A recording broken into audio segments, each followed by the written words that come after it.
history isn't just what happened, it's who we are. And now you can explore Africa's incredible past like never before. Introducing the new and engaging course catalog from aelearning.net, a world-class provider of interactive e-learning focused on Africa's rich and diverse history.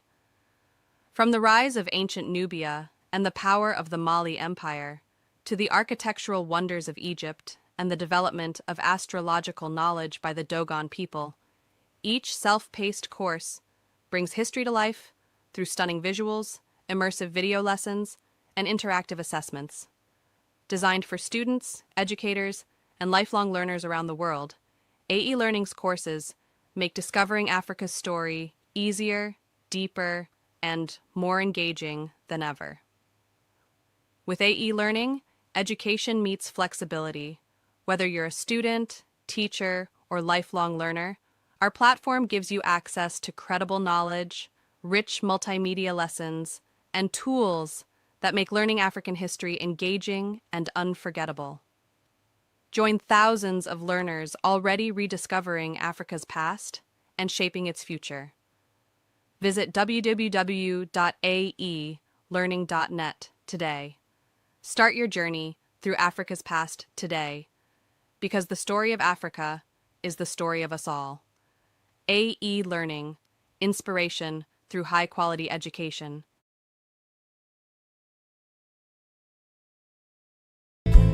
Danful offers unparalleled, curated, and bespoke tours across Africa for travelers seeking genuine cultural experiences, enriched with magnificent sights, sounds, and flavors found on the continent. Each trip is reliably curated to ensure visitors are gifted with an immersive and authentic adventure.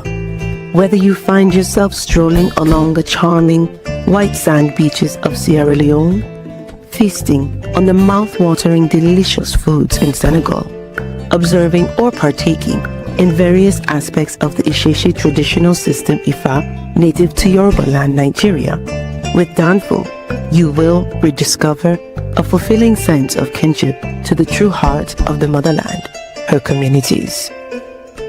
Our core values focus on integrity, quality, safety, and sustainability. We are uniquely committed to assisting with the advancement of African infrastructure and promoting African businesses, so both travelers and the communities they visit receive beneficial exchanges. At Danful, we understand the importance of connectivity, and we have created a model which provides bespoke experiences based on your passions or hobbies. With us, expect a long-lasting spiritual bond between you and your destinations. Live, love, Danful, Africa. To learn more, visit danful.africa.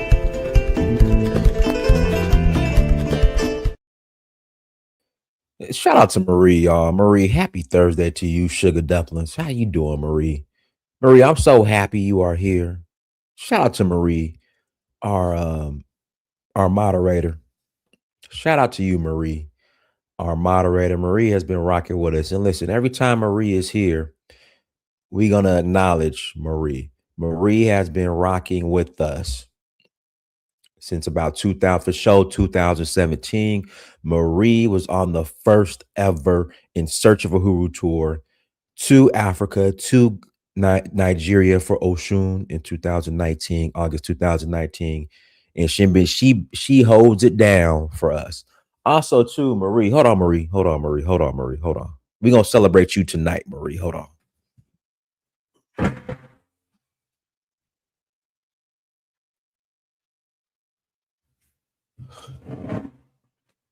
Also, Marie is a citizen of our beloved country of Sierra Leone. See that right there? See that Sierra Leone? See that brand new crisp Sierra Leone passport that I got renewed. Shout out to Marie, our sister, our Sierra Leonean sister, our faithful, consistent, strong, moderator. Shout out to Marie, y'all. Hold on. Let me get these sound effects together. Hold on. Let me get these sound effects together. There we go. Turn that up. Turn that up, y'all. Turn that up. We got to do it one more time. One more time. Okay, I got some more little sound effects. Hold on. Let's see. Let's get some music in here. No, it ain't it. No, it ain't it.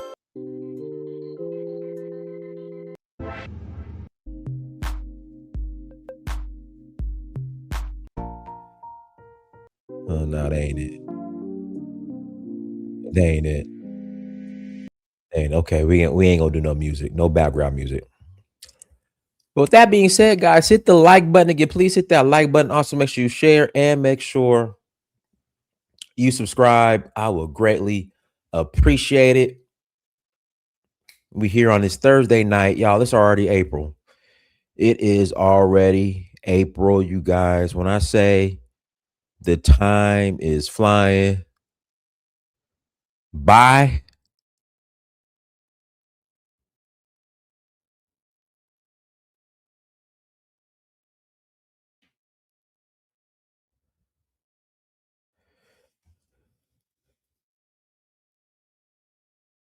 hold on, guys. I just got a text message.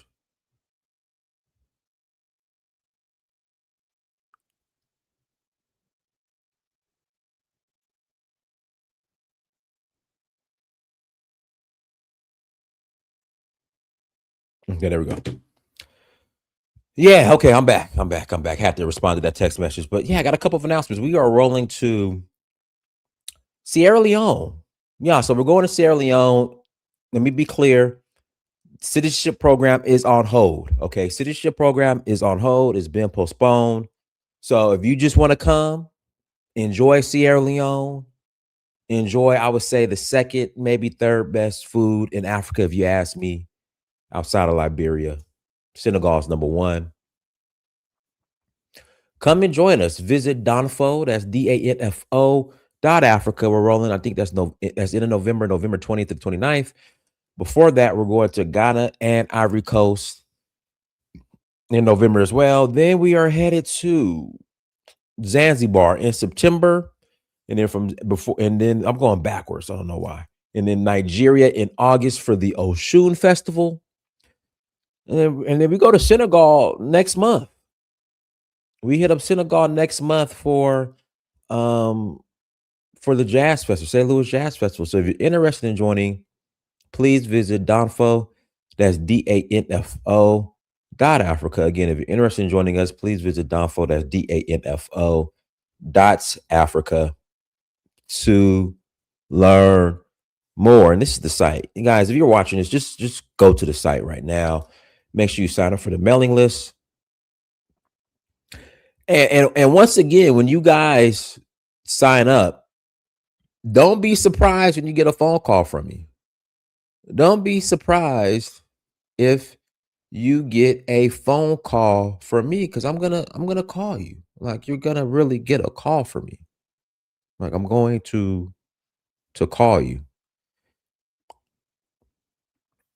And sorry about being late. So my son had a track meet today, and after I took him home, I wanted to grab something to eat. So there's this restaurant by my house called Chef Marcus. So I went there, got some food, had to scarf it down because I wanted to try it out. I'm a foodie. I like to eat. I like to eat out, which is not good. But I'm a foodie. So so scarf that down. And then now we here. Now we are here. Here's a little suggestion for future shows. Do a replay of a previous live until the host is ready. The Africa channel does that. It engages the audience in the chat while we wait. Duly noted. Duly noted. Okay. Yeah, most definitely. So I'll go ahead and put the link in the chat room now. If you guys want to call in and add to the conversation, you're more than welcome to call in and add to the conversation. But today's topic, birthright citizenship. Who was it meant for? Again, who was it intended for? Who was it really meant for? Is it being exploited?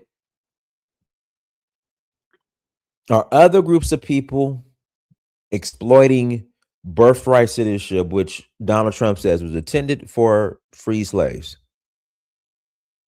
And I understand now, outside of the revision of history, historical revision that sometimes our ADOS and FBA brothers do, I understand some of the complaints. I get it. FBA built this country. We were on the front lines,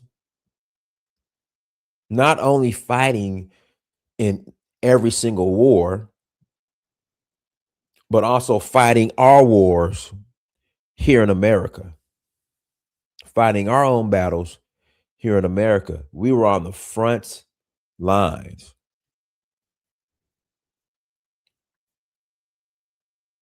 So the argument is, we put in all this sweat equity, bloodshed,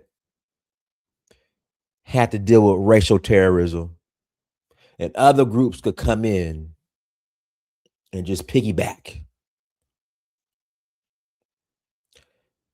and eat off the plate, I guess, that we made or rebuilt. So that's the argument, and I get it. I just think what was negotiated by our civil rights leaders, nothing against the civil rights leaders, as they say, you get what you negotiate, and we got what we negotiated. And what we negotiated was to be put under this umbrella called minority,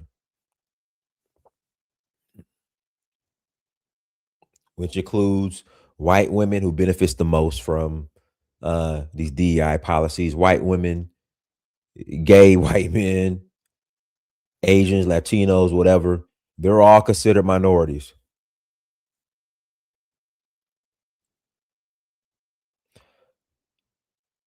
So how do you renegotiate that? I honestly think that's going to be a tough one. And what is needed to renegotiate that for, hey, listen, we're doing this. This needs to be specifically for Black folks, as in the word Claude. In fact, let me pull up some old Claude Anderson.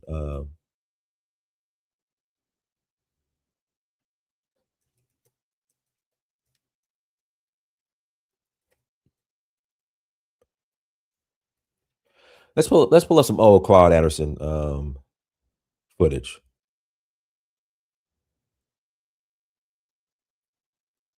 I just want to see if he has anything specifically dealing with going into, this term minority.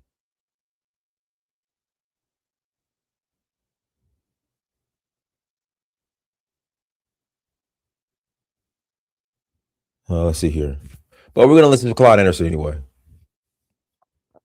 Also, last night I went to a town hall discussion with John Hope Bryant and Andrew Ambassador. Guys, help me out. Andrew Young, Ambassador Andrew Young. It was very good. I like John Hope Bryant. But let's listen to some Dr. Claude Anderson.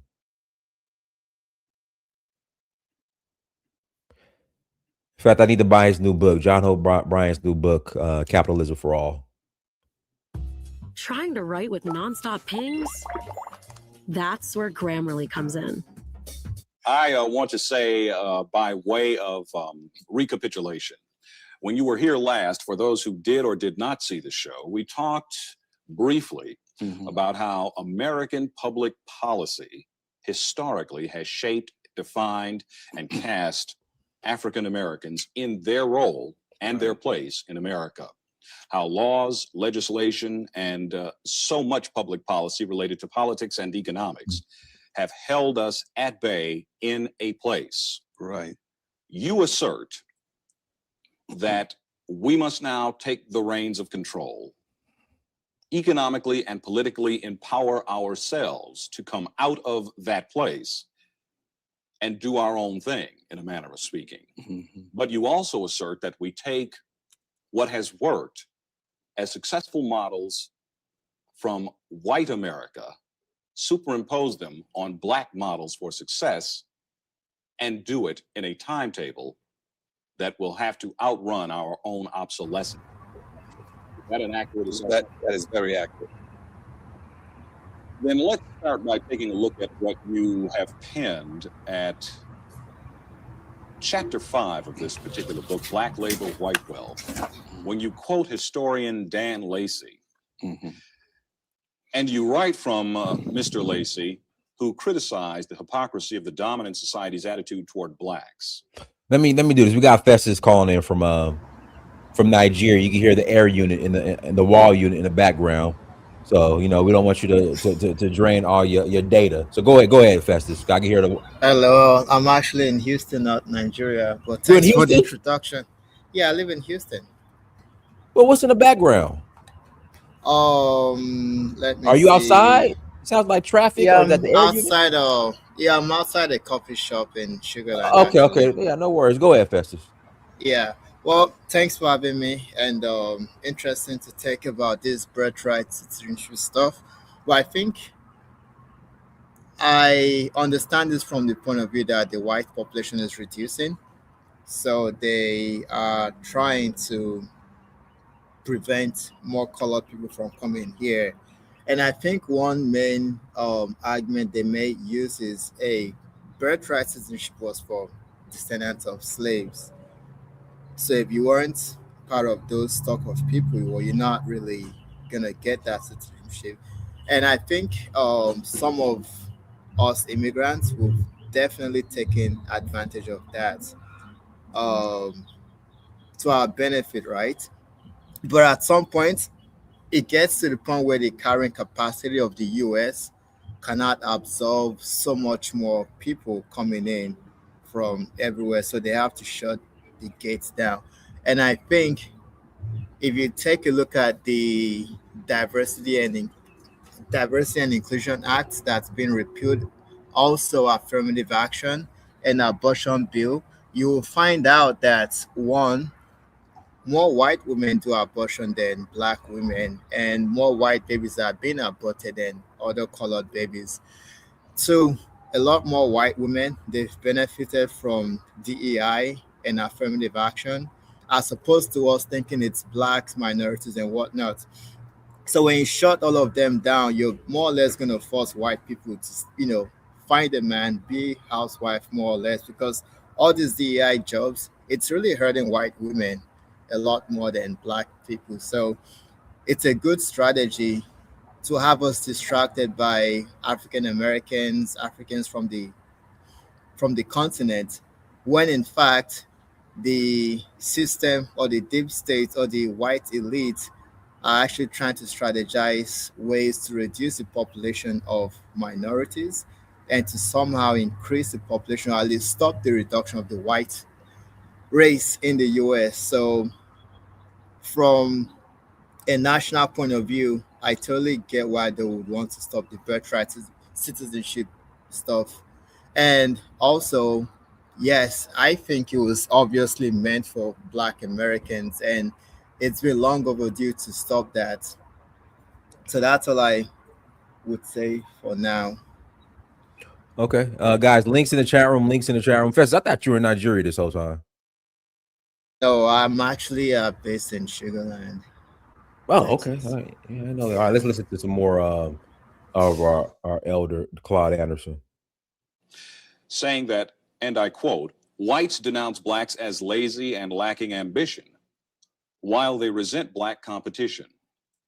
They are angered by taxation for welfare and other social programs, but are equally angered by equal opportunity and affirmative action for jobs and job policies for blacks. They mock the lower academic achievement of black children, then assign the best teachers, materials, and financial resources to white schools in the suburbs. How can blacks take control of their situation when that kind of force is exerted upon them in this society?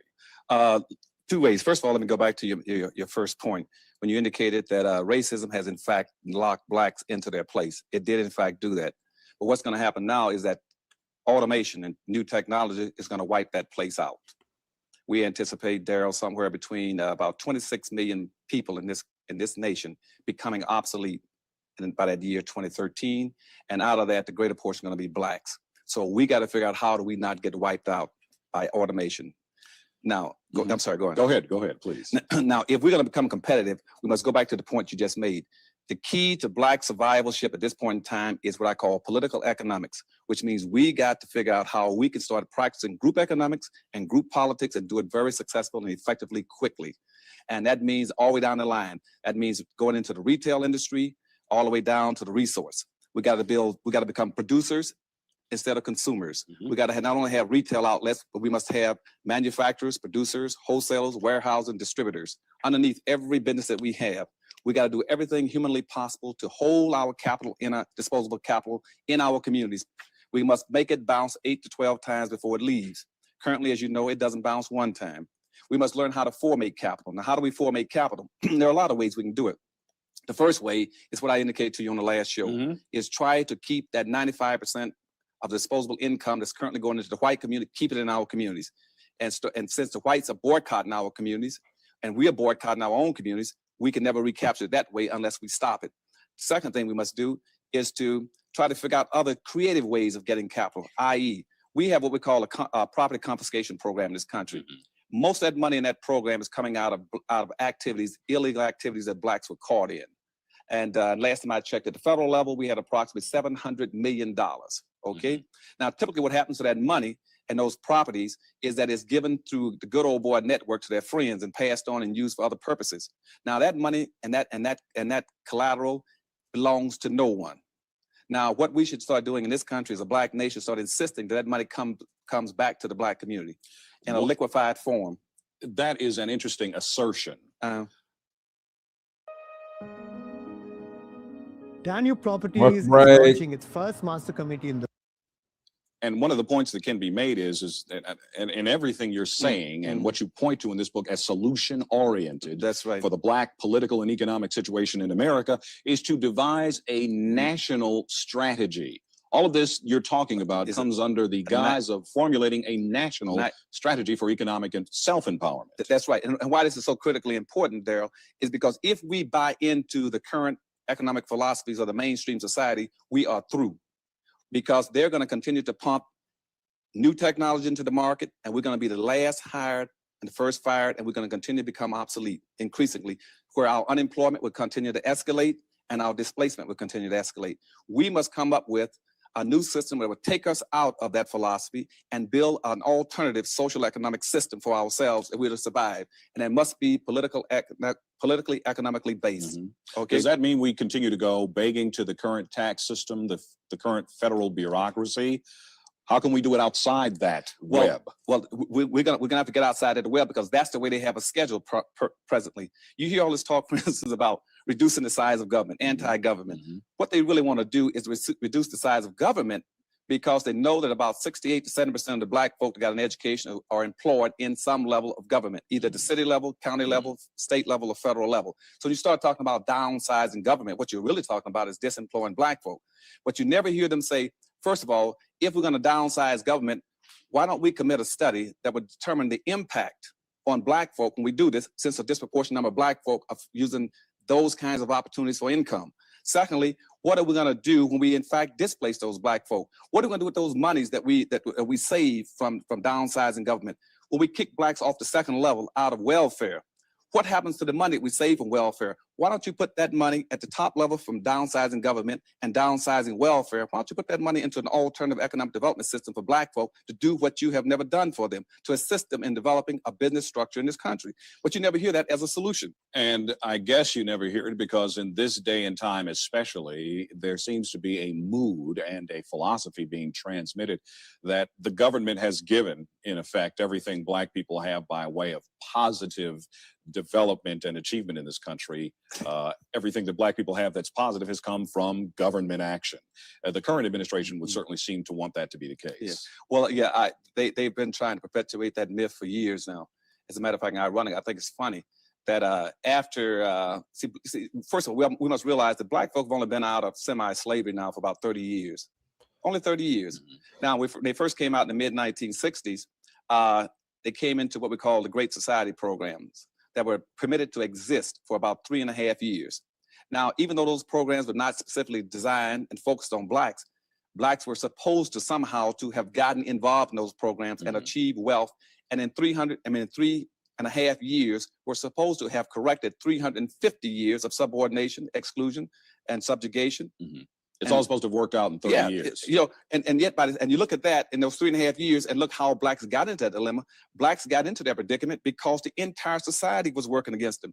All levels of government was putting blacks, enslaving blacks, segregating and Jim Crowing blacks. All institutions, churches, schools were working against blacks. All aspects of the legal system, the court system was working against black folk. And all the major corporations were using the billions of dollars to make sure that black folk were exploited and subjugated. Now, we never had that kind of commitment during the Great Society program, not from corporations, from businesses, from universities, from churches, or from government to help blacks. And yet somebody said, well, you know, you're supposed to have come out in that 3.5 years. So I think it's ludicrous. And in some ways, it borders on being a little bit insulted. One of the things we have to understand is when we start talking about solutions, as you've outlined them in the book, Black Labor, White Wealth, certain notions that you propose are going to be unpopular, not only with mainstream America, whites in particular, whites who control economic systems and subsystems, but blacks who think that they, by virtue of their intellect, acumen, and their own financial wherewithal, have made it in the society. Not to discredit those who have worked hard and achieved something, but it would sound to some people like so much government handout, so much corporate charity. One of the things that I want to point out is that you enumerate that among the very many solutions that are available might be the very controversial reparations route. What's your slant on the reparations, the giving of money to African Americans in this generation by the government whose forebears were enslaved in America? I am 100% supportive of that, Daryl, whether you call it reparations or restitutions. And not because it's a handout or a give out, it's the fact that it's something that's owed black folk. But even more importantly, it is what you call equality. It's an equality of restitution. You gave restitution to all indentured white servants that came in this country. They were contracted with, that says after 7 years, they will receive compensation, they will receive animals, they will receive tools, they will receive weapons, and they will receive land. Now, they were compensated when they were put into slavery. Indians also have been compensated now for the last 260 years with land, with free education, no taxes, free medical care, free food, and so on. The Jews have been picked up over $52 billion from the German government for restitutions. The Japanese for their internment for 4 years during World War II, they picked up $22,000 each. And now we got some of the veterans of World War II now filing suit against the Japanese government for compensation for imprisonment during the war. Now, by the same token, black folk have been done in every possible political, economic, emotional, psychological, and financial fashion, and no one has issued an apology or a penny to them yet. No, I think blacks are entitled to it. Now, on the other hand, I don't think blacks will ever get it. You know, because there's no incentive and there's no interest in the white community in giving it to them. But I still. Yeah, I agree. I hate to say, not to be negative, we're not going to get it. There's no incentive. There's nothing we can leverage. The time to ask for reparations was during the civil rights movement, but instead we settled for equality or whatever you want to call it. So yeah, so it's not going to happen, whether it's the Democratic Party or the Republicans, because this is just not a Republican issue. The Democrats ain't giving us reparations.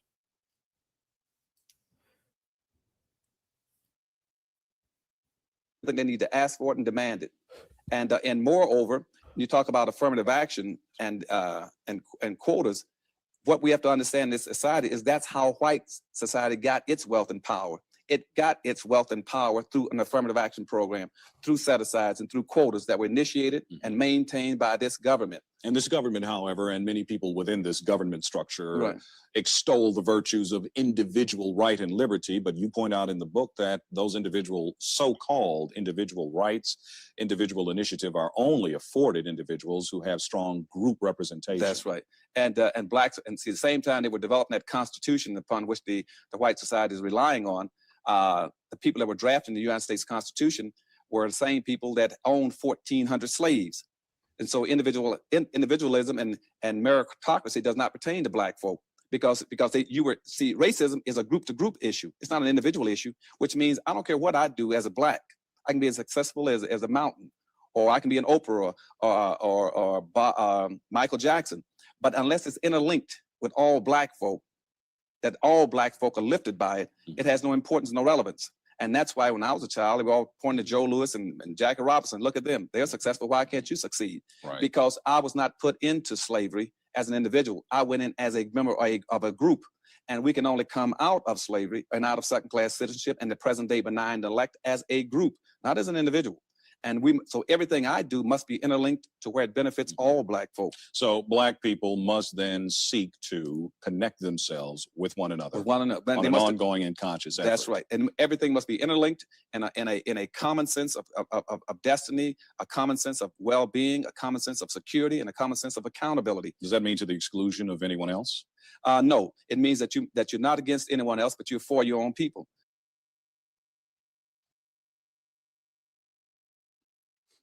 All right, guys, links in the chat room. If you guys wanna call in after the conversation, you're more than welcome to call in. No, we don't have any leverage, guys. Again, what's needed for us, right, to utilize our leverage, we're not gonna do. We're not gonna do. We're more focused on Chile, because Chile voted for Trump and boycotting Target. I mean, we're not gonna do it. Go ahead, Festus. Yeah, I just asked to get your take on what you said, and I think it's been quite hard for, I guess, the black folks in the U.S. to maybe get their shit together, and me included. I'm black. I stay here in the U.S. I'm also Nigerian. So it just seems like globally we've been placed in this permanent underclass where the power there be has sort of like stifled our agenda to self-betterment. um it's quite unfortunate. You look at all the assistance that was given to the Jews, the Japanese Americans after the events of World War II, and no one's really gonna like say, hey, we hold these people, black Americans, who have actually been here since 1619. I believe that's when the first slaves got to the US. uh what I really don't get is this so division amongst black folks, this FBA, ADOS, and African immigrants, and all that. It just seems like maybe there is someone sponsoring that agenda. So when it comes to the time where they want to actually stop others from becoming US citizenship by birthright and all that, you want to at least have the black people to vote with you in the sense that, oh yes, these African immigrants, they've disrespected us for too long, so we don't want them becoming Americans.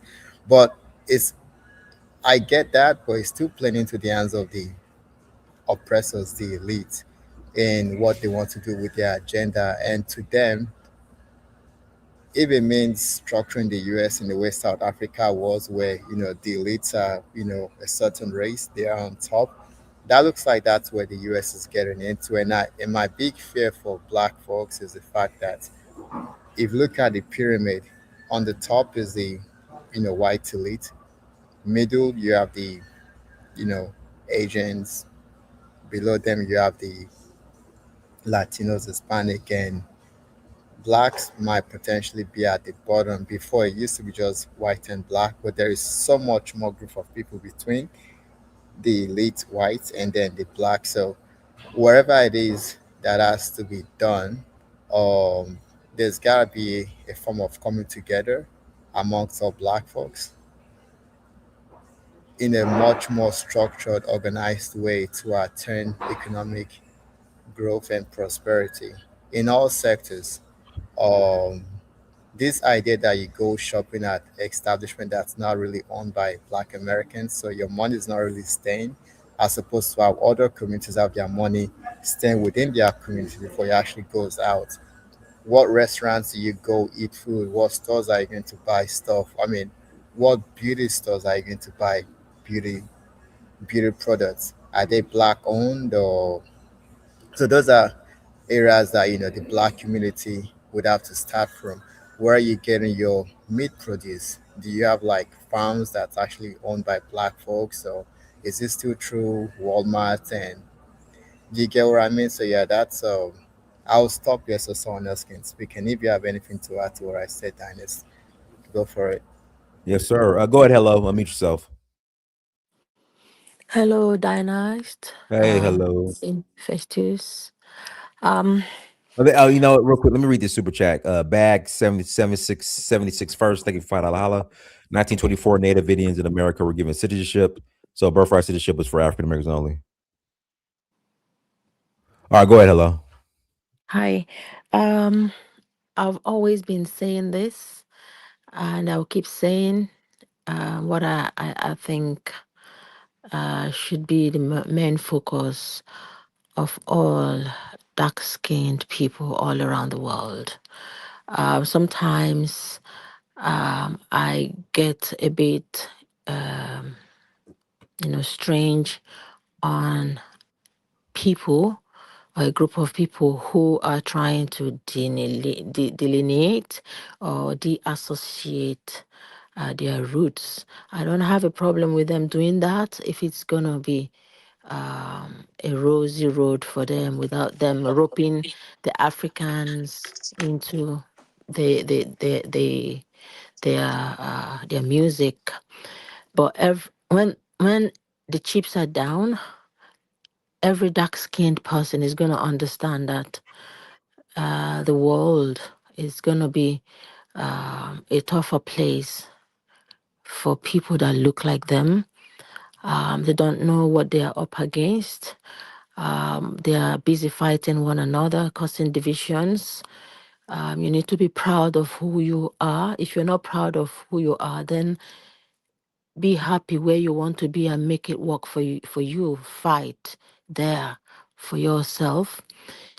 I believe that if all dark-skinned people should come together and find a common ground of something unique that can unify them.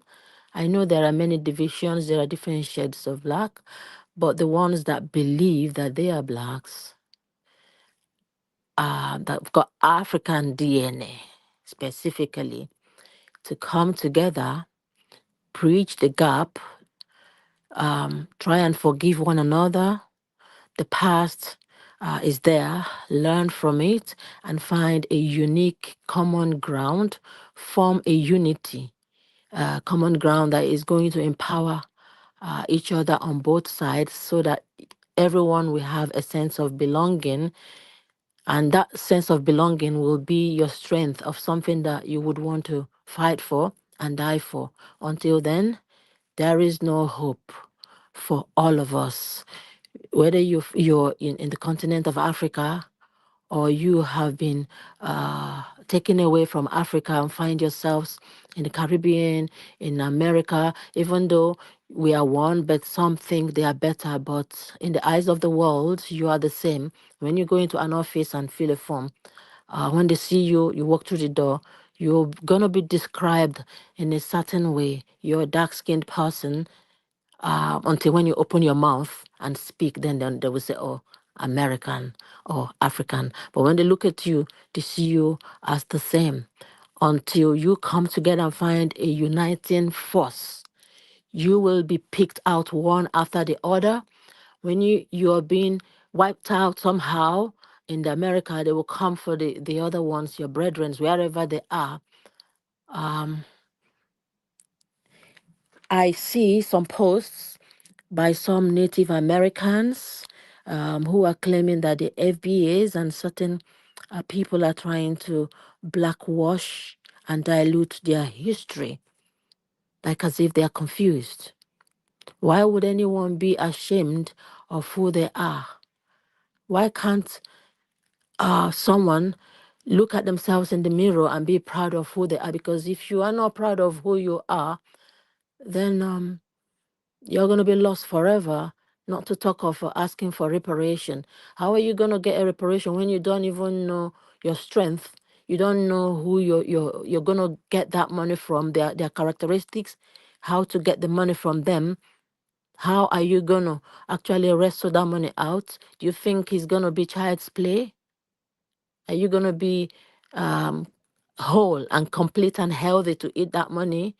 Will your children to come enjoy that money, or we will all continue to be enslaved? Why can't every one of us, wherever we find ourselves, think of our children, knowing that the way the world is going Are you now, done? almost, if Oh, you don't come together, whether you're an American, if Black Americans, our brothers, don't unite with the continent of Africa, and all of us come together, you're deceiving yourselves. There is no hope for all of us, one after the other. Thank you.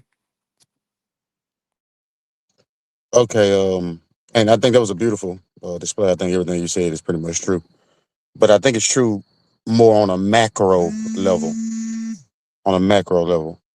But now on a micro level, this issue of the 14th Amendment really concerns African Americans more than it does other Africans. You know, I mean, I think, and I think when we think about the African race, we got to be real with itself. I mean, the African race is a tree with a bunch of branches on it, and some of those branches were actually are kind of artificial branches, insofar as different branches of the African race were created as a result of the transatlantic slave trade. So you got different extra group of kind of artificial groups of black people dispersed about the diaspora, artificial tribes, let me say, of Africans distributed across the Western world. And the 14th Amendment issue, this issue of citizenship, just concerns the tribe, the African tribe of the African Americans in North America. Because that particular group of Africans, or that particular group of black people, have a vested interest in all of the fruits of America because of what their ancestors did. And no other group can say that comes to America.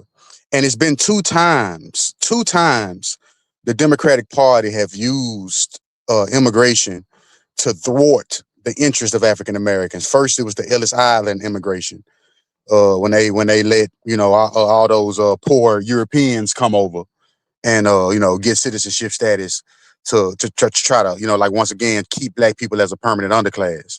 And now they're doing it again with immigrants, not just Mexican immigrants, and even though I'm a Pan-African to the heart, but also African immigrants, Arab immigrants, and Indian immigrants. And this issue affects African Americans on a micro level.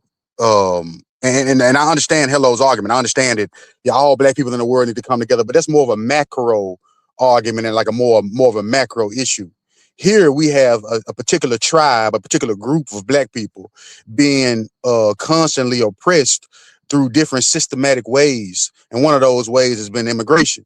And the 14th Amendment was actually designed, if you go back to the Civil War times or whatever, when the Civil Rights Act of 1865 was being passed, the whole purpose of birthright citizenship was to afford, or in other words, it was to remedy the Dred Scott issue, because as a result of Dred Scott, black people could never have rights in America.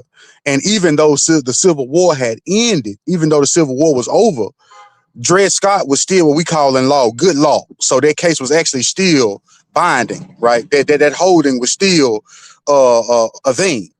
And so the 14th Amendment was designed to overturn Dred Scott and to afford African Americans, not the Ashanti tribe, not the Bambara tribe, or not the Fulani tribe, or not Caribbean black people, not Haitian black people, but that particular group of black people. And I'm not talking against my other brothers. I'm just talking about the interest that this particular group has in this whole citizenship argument. And so, the whole purpose of the 14th Amendment was to give freed human beings, for freed black people, or freed people who had been enslaved, or in other words, slaves. I hate to use that word, but to give them the same rights of this Commonwealth or of this republic that the white people had. And it wasn't so people could come over here and have a baby you know what I'm saying, automatically have citizenship, for that would be repugnant to the whole purposes of the 14th Amendment. The whole purpose of the 14th Amendment was to give African Americans a share of the of the American pie, not immigrants a share of the American pie, because immigrants weren't whipped with whips and beat with bats and crap like that, you know what I'm saying, to build American. African Americans was that unique group, that group with people who you know, like with the famous celebrities in it and all the different inventors and stuff in it, that group, you know, in America, not any other group. So and if you ask you a question? and also Can I ask you? yeah, you can let me just land right here. I'm just gonna say this last little thing. And then you certainly can ask me a question. I was going to say that if you were to study the speeches that were made on the floor of Congress during in 1865 when the Civil Rights Act was being Act was being passed, I mean, they blatantly say what the purpose of the Birthright Citizenship Clause was. They talk about what jurisdiction is, all of that, right? So, you know, that particular issue is for African Americans. And this might be one of the most important cases for Black people since Dred Scott and since Brown v. Board of Education. This particular case right here, this particular holding by the Supreme Court is a absolutely, I'm talking about vital case that's going to determine the absolute future of African Americans. And if it comes back that where the court is not agreeing with Trump, then Black people might as well pack up their bags and leave, because they See on that Obama phone. Y'all got to stop calling in on these Obama phones, guys. Links in the chat room. Link is in the chat room. Go ahead, C. Can I ask my question? Hey, Donnie, Can you not hear me, let me Donnie? speak. You can get your questions. Well, I was just going to say, you guys can hear me, right? Yeah. We hear you now. Yeah, I was just going to say that this case is vital. This case is going to determine the future of African Americans in America. So if it comes back where, and the court says that they don't agree with Trump, then that's a devastating decision for African Americans. But if it comes back and the court does agree with Trump, then the African American stock should rise to a level we haven't seen probably since pre-segregation, which means that that companies are going to have to start either go to a white contractor or to a Black contractor, you know, pretty much, or to some, you know, and so African American businesses, jobs, all of that should skyrocket as a result of that. This case is absolutely vital. We need to understand what this case means for us, you know, and I'll land there. Can I ask you the question now, if possible? Oh, yes, ma'am. But please go ahead. Yes. Okay. What about some dark-skinned people, say Africans that are born there, that is not the babies born that didn't ask to be born in America? What is going to happen to them?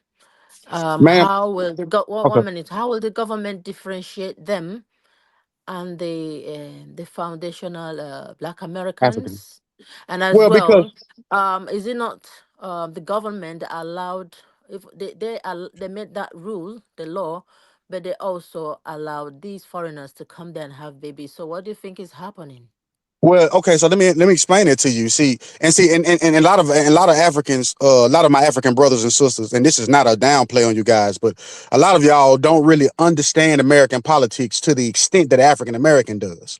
I mean, you see it unfold on the media or whatever, but you can never truly understand it like an African American does, right? But and so, like here in America, we got two main parties. We got the Republican Party and the Democratic Party, and most Africans see the Democratic Party and are fooled by the propaganda of the Democratic Party and don't understand that the Democratic Party is the most racist, the most neo-Nazi organization in the world. It's the most dangerous force to to American sovereignty, actually, if you ask me. So, but you see all of this, you know, liberalism and crap on television, and you misunderstand their intentions behind things. Their intentions of allowing immigrants to come over here, whether they're African or not, is to undermine the interests of African Americans. And so, you know, and so and I hate to say it, for a child that was born to an illegal immigrant, and Judge Joe Brown actually made this point. He talked about a doctrine in law that we call the forbidden fruit of the poisonous tree, which means that from an illegal act, everything that stems from that original wrongdoing is tainted by the poison of the tree. And so here, the illegality of the person being here to begin with, would void any other benefit that they get from America. And this isn't foreign. I mean, this is common sense. Actually, America is one of the few countries that even allow things like this to unfold. I can't go to another country. You don't understand my question. Say a student comes there to study on a legal visa. Someone is there as Dennis, an can I African come here and illegally, give it? This is going and back then and give forth now. back to a baby, and Time. that baby is a citizen. What do you do with that child? I That's go. it. Thank you. Yeah, we lost him. Go ahead, CD. Yeah, yeah, Dennis, hi. Thank you very much. So, it's already been, you know, it's already been found out that less than 1% of the people that benefit from Birthright Citizenship. So I don't think if this will make any improvement in African Americans' life. I think it's more political than the reality. Trump uses as a political gain to rise up African Americans, specifically when he said that it was meant for the slaves. And that, to me, that's an insult, in fact, because he did it to re-energize the African Americans, to think that he adding some value to them, but which of course I don't think he had any value to them at all, because it's less than 1% of the people that benefit from that. When I was in college, in 2008, in the middle of financial crisis, when I graduated, there's an association they call NABA. It's a National Association of Black Accounting. And in our group, we had Chinese, we had Japanese, we had Koreans, we had Africans, who mainly everybody was benefiting from it. So instead of just someone using birthright citizens as a political weapon to rise up certain group of people, why not they should focus on organizations that are giving the other people that are not Black, that are gaining somehow benefit from being Black, right? So at that time, I did not have papers. I went through NABA, and NABA helped me. I was hired by one of the big accounting firms, and they sponsored me to get my document to work in this country. So I didn't get it through any kind of birthright citizenship. So I think this is used somehow to manipulate Black people, to rise them up, that this is going to add any value. First of all, at this point in time, people should not be even focusing on getting a job or birthright citizenship will make any change in their life. Like the previous gentleman said, that this is going to be more important to African Americans. If you listen to the video that you are playing, the guy that you are just listening to, people should be curated. People should be thinking of, how can I curate my own job? Because just this week, Oracle laid off about 30,000 people because of AI. So this is not a time where people think that birthright citizenship will add any value to them at all. It's just like, manipulating them somehow for them to think that they're gonna add some value to African Americans. I don't think so at all. That's why Trump, during his first term, when COVID came, he gave everybody opportunity to go into a retirement account to get money out, and try to create something on yourself, to create something for yourself that you think that you can able to employ your own people, or create self-employment. But they say this will add any value to Black people. This is an insult for even for African Americans to be running with this like some sort of game. This is very sad. especially when you go on social media, it's only Black Americans talking about birthright citizenship. I think Trump is smart enough to use this as a political weapons against African Americans. But the reality is this is not going to add any value to them at all. You know, if you look at how many people back in the days, people used to do it to come and give birth. But when he said, "Oh, America is the only country that do this," it's a lie. A lot of European countries doing the same thing. So why it should be meant for slaves? There was no slave in certain part of this European country, but when you give birth in those European countries, you stay eligible to be a citizen. So this is a more political weapon to gain some sort of support, you know. And then and he's working for him. It's definitely working for him. So if you listen to Supreme Court argument, this is the point that all of them argue. And I definitely know Supreme Court going to rule against whatever Trump is coming out with. You know, he know midterm is coming. That's why he show up at Supreme Court. He know midterm is a definite, you know, definition of his political life. And that's why he's fighting to bring all these to say, well, birthright citizenship, we should be fighting for it right now because election is coming. But I'll end there for now. All right, go ahead, Eden. Hi, thank Oh, you. my bad, Eden. I'm sorry, Eden. My bad. Go ahead. Oh, this is such an interesting discussion. I'll just start by saying I am African American. I'm leaning into that term now more than ever, and I'll share with you why. Because we're getting ready to go into something, a whole new world. I think that African Americans, if you want to call yourself FBA, Black Americans, more people need to start looking towards, I'm just going to be honest, establishing some sort of connection with the continent. I have visited 2 countries in Africa. I have plans to retire early, and I will still, keep my home in the US. I love where I live in the DMV area, but I do plan on making inroads at some point to Namibia, South Africa, and Ghana. And so I think that it's foolhardy, firstly, to lean in on this birthright citizenship thing, because the birthright citizenship, it is going to be used as a tool to control populations here. That's my honest opinion.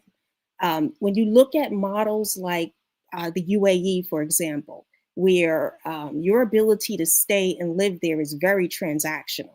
So you, unless you're an Emirati, you do not have any claim to citizenship.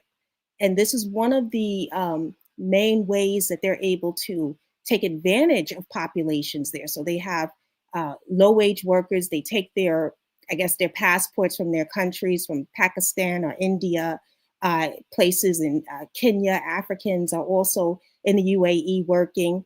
And so they disenfranchise people based on the person's desire to earn some sort of wage, be able to bring, money back to their families. But it's a form of exploitation. So I just want to share, after studying this issue, look out for this with the Supreme Court. They're not going to directly rule on the constitutional aspect of birthright citizenship. If you look at the fact that there is a statute, I believe from 1954, was it, that is in place, but it uses the same exact language in the Constitution with that subject to the jurisdiction thereof. So what they're going to do is the ruling that comes down in June or July, it's going to focus primarily on the statute. And they are going to turn it over to Congress to have some sort of say as to, the legislation pertaining to what that looks like. In other words, who exactly are they including in this? And I think the last person that was speaking, I'll just make this quick. as a person was speaking and they were talking about the necessity of people being able to create something of their own and get, entrepreneurship, just develop something of your own and really move away from just looking for a job. That's central. And it's central for a reason. Because if Black Americans, African Americans, whatever we want to call ourselves here, if we look at it from a scarcity standpoint and we are championing this notion that somehow we gain by other people losing and other people becoming stateless, that is the wrong approach, because this type of structure is not going to have people stateless and then somehow elevate Black Americans, African Americans into those positions of power. So I would say just look out for the birthright citizenship aspect to be delegated or turned over to Congress. This is going to be the last foray for this administration before they become lame duck. And they're going to try to push a very, I believe, draconian restrictions in place via statute. So this is not going to be the Supreme Court justices reinterpreting the Constitution to limit birthright citizenship. That's going to come directly from this sitting Congress. That's what I believe. But the good news is that, and I know that I was one of those people, two sides of the same coin. I know that both the Democrats and Republicans play the same game. But I think that in this kind of society that we live in, you still have to align to the best of your ability with and do your own thing, meaning definitely start your own business, have that, in the works. But still, if you can vote in a party that is, and again, you're not going to get everything, but at least a party that is not going to restrict other people's rights, that's the worst thing to do. And I would hate for my lineage, the very lineage that experienced before the Reconstruction Amendments were passed, 200 plus years of enslavement in this country, to be on the front lines championing for other people's enslavement, because that's what it will look like if birthright citizenship is taken away. You will have people that are stateless. You will have people that are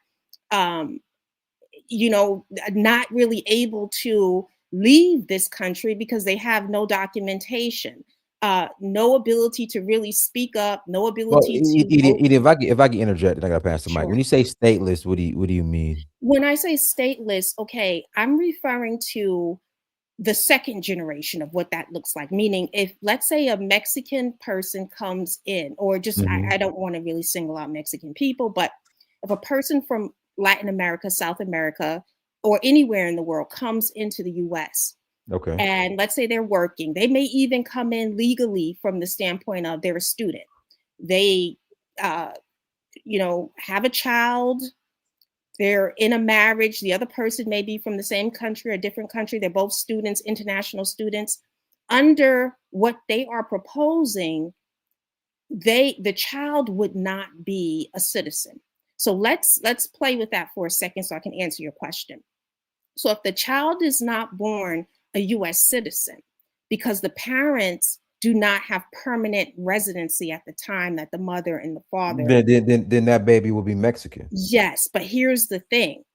Let's say that child stays in the country, right? Because they're with their parents now. Okay. So they're still in the country. Now that child grows up and they're working in, because there is going to be what they call, it's not like a black market, but it's kind of like, people are going to develop their own systems. They're just a Mexican and American that's working. Yes. Now let's say that they develop their underground, right? And they meet someone and they have a child. There's no documentation for that child. Yes, in Mexico, I think that's one example where regardless how many years you go back, I think Mexico would acknowledge, as long as there was some sort of paperwork on the parent. Honestly, if they came here illegally, it's not a problem. It's not our problem. So I hear what you're saying. The issue I have with Black Americans like yourself, please don't take this personal, is like we for some reason we just assume the role to take on the burden of all the oppressed peoples in the world. Oh And no, that's no, just, I that's don't. the I want you problem. to understand, Dinus. Yeah, yeah, I it's not our don't in problem. any If they way. come here illegally and they have a baby, you know, and that baby's here illegally, then it is what it is. Yes, but It's I not our just want problem. you to know something. So I am giving my opinion, That's but fine. And I am absolutely, yeah. not, trust me when I say this, I am not out there. I have no intentions of going out there protesting anything, but it's just that I'm really speaking here from the heart. And I'm saying that a person can't get anything. And even if you don't agree with this, just hear me out, please. And I'll land at this point. This world, it kind of makes in the US in particular, we have this kind of belief system that you Okay, have you got 20 seconds. I gotta pass the okay, mic. you have to stop another person from getting theirs so you can get yours. And I'm saying that that's a scarcity mindset, meaning even if you decide, you know what, I really don't care about what happens with undocumented people, illegal immigrants, whatever, I don't care. Even if you have that mindset, my thing is also have the mindset, I don't have to block that person for me to get something. I need to focus on what I need to focus on to develop myself. Right? That's my whole Eden, can I do it in their country? Can I say You would something, not. Dinus? You would not Yeah, be yeah, able yeah. to do We it. got to pass the mic. We can't do it in their country. Then you know. You would not be Dinus, able to can do I it ask in a their question real country, quick? and you No, don't no, have to. I got to pass because we have people waiting. Festus, go Okay, if you could mute up because you have background sure. noise. Go ahead, Jay. Yeah, can you hear me? Yeah. Yeah, that sister was cooking, man. I agree with everything she said pretty much.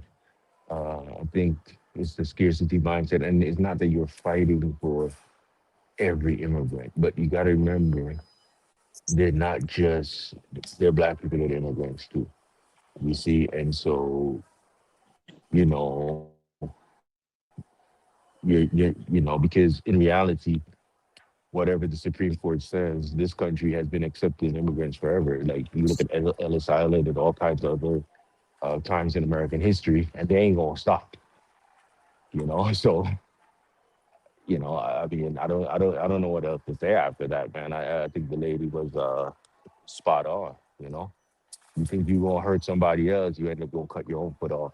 So and like I said, it's not that you're battling anybody else or standing up and fighting for every immigrant and all that. That's not the deal. And like she says, you just got to take advantage of the opportunities that are available to you as best you can. And I agree with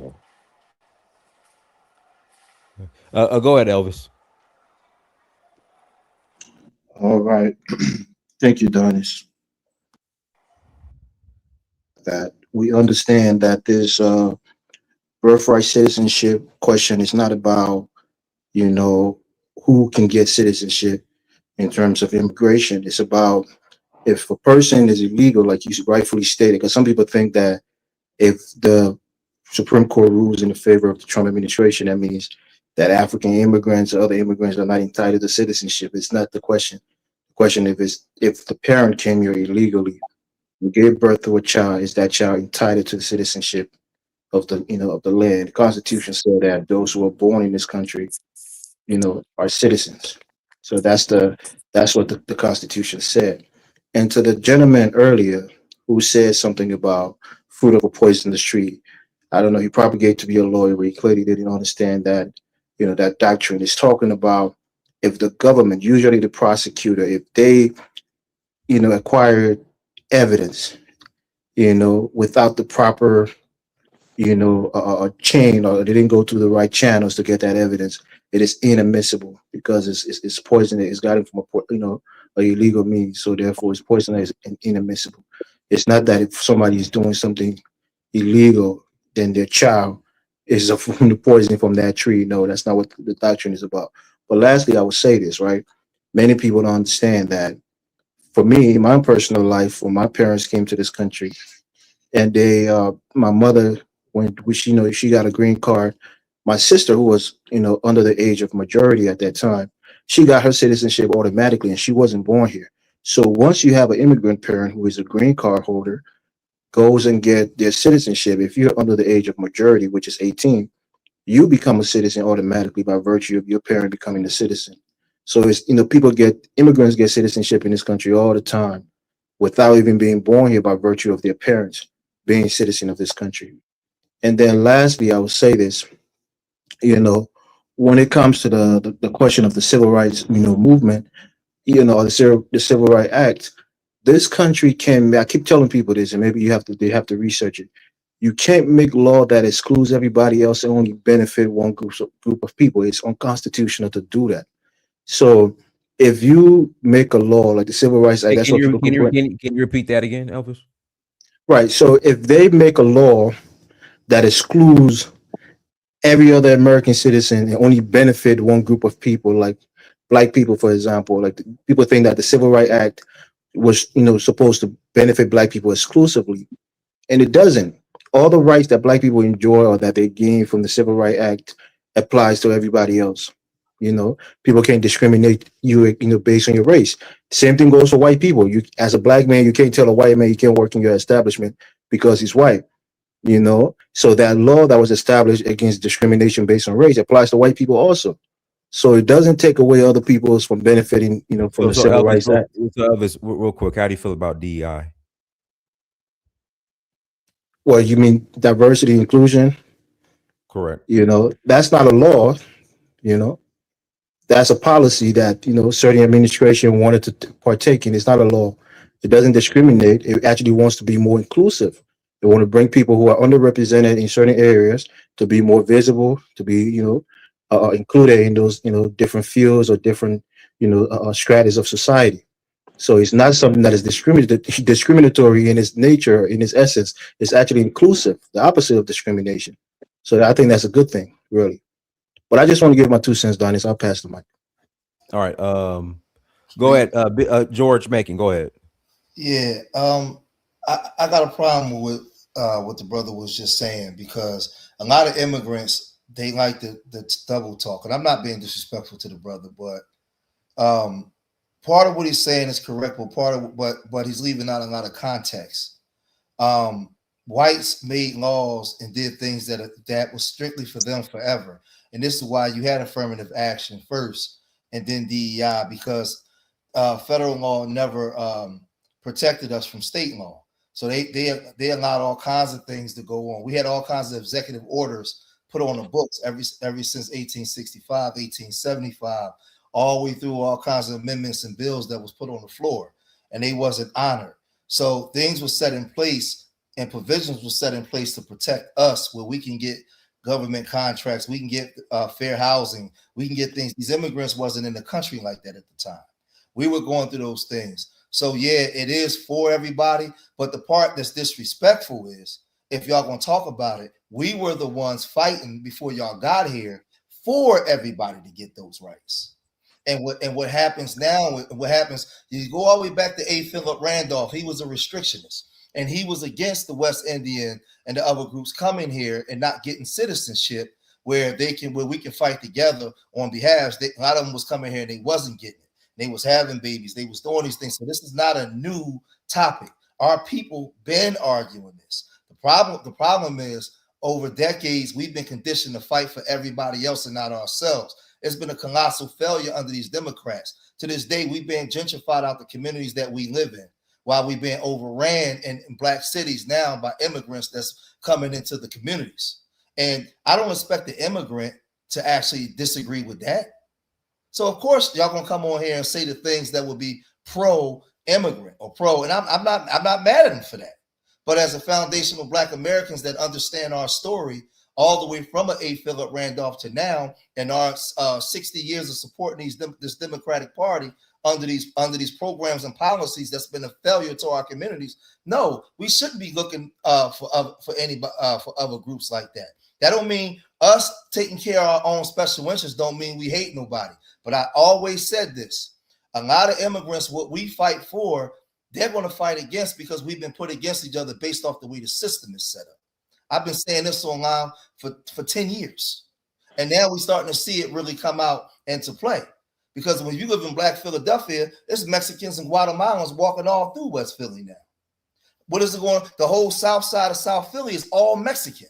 You think that's by accident? So the community didn't gain population through Americans moving around. It gained population through the borders being opened up and these illegals coming in and creating these sanctuary cities. So I expect. So what I'm saying is to the brother that was talking, when you make the statement about these laws is going to put on the books for everybody, show a little respect to us and let us and tell the people how they was why they was put on the books for everybody.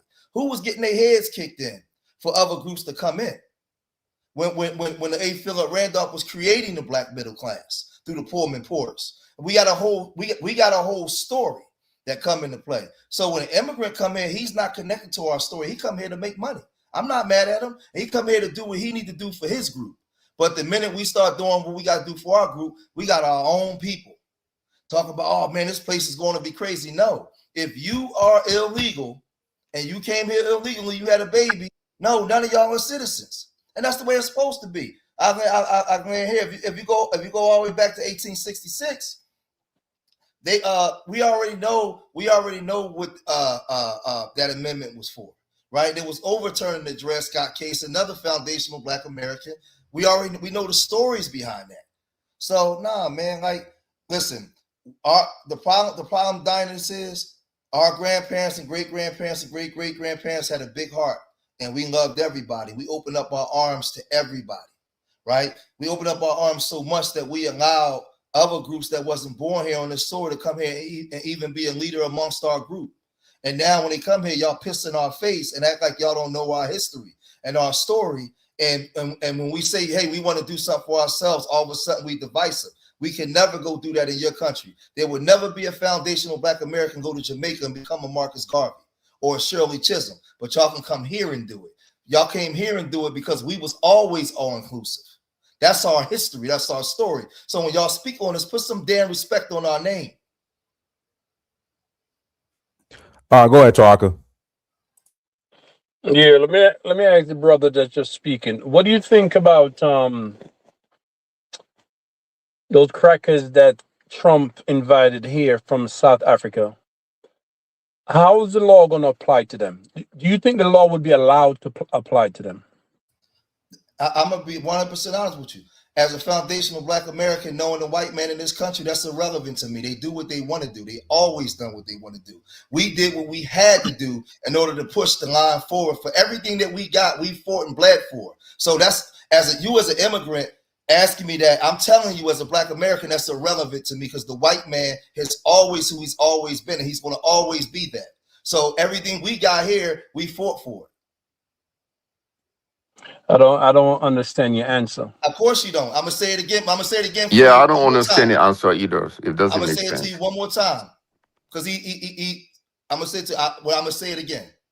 It's irrelevant because in this country, the white man has always done what he wanted to do. So you asking a Black American that, I'm telling you, Taharka, we don't give a shit because everything that we had to do, everything we got in this country, my people got, we had to fight and bleed for it. He's going to go do what he wants to do tomorrow. He's going to do what he wants to do next week. That's the history of us in this country with this white man.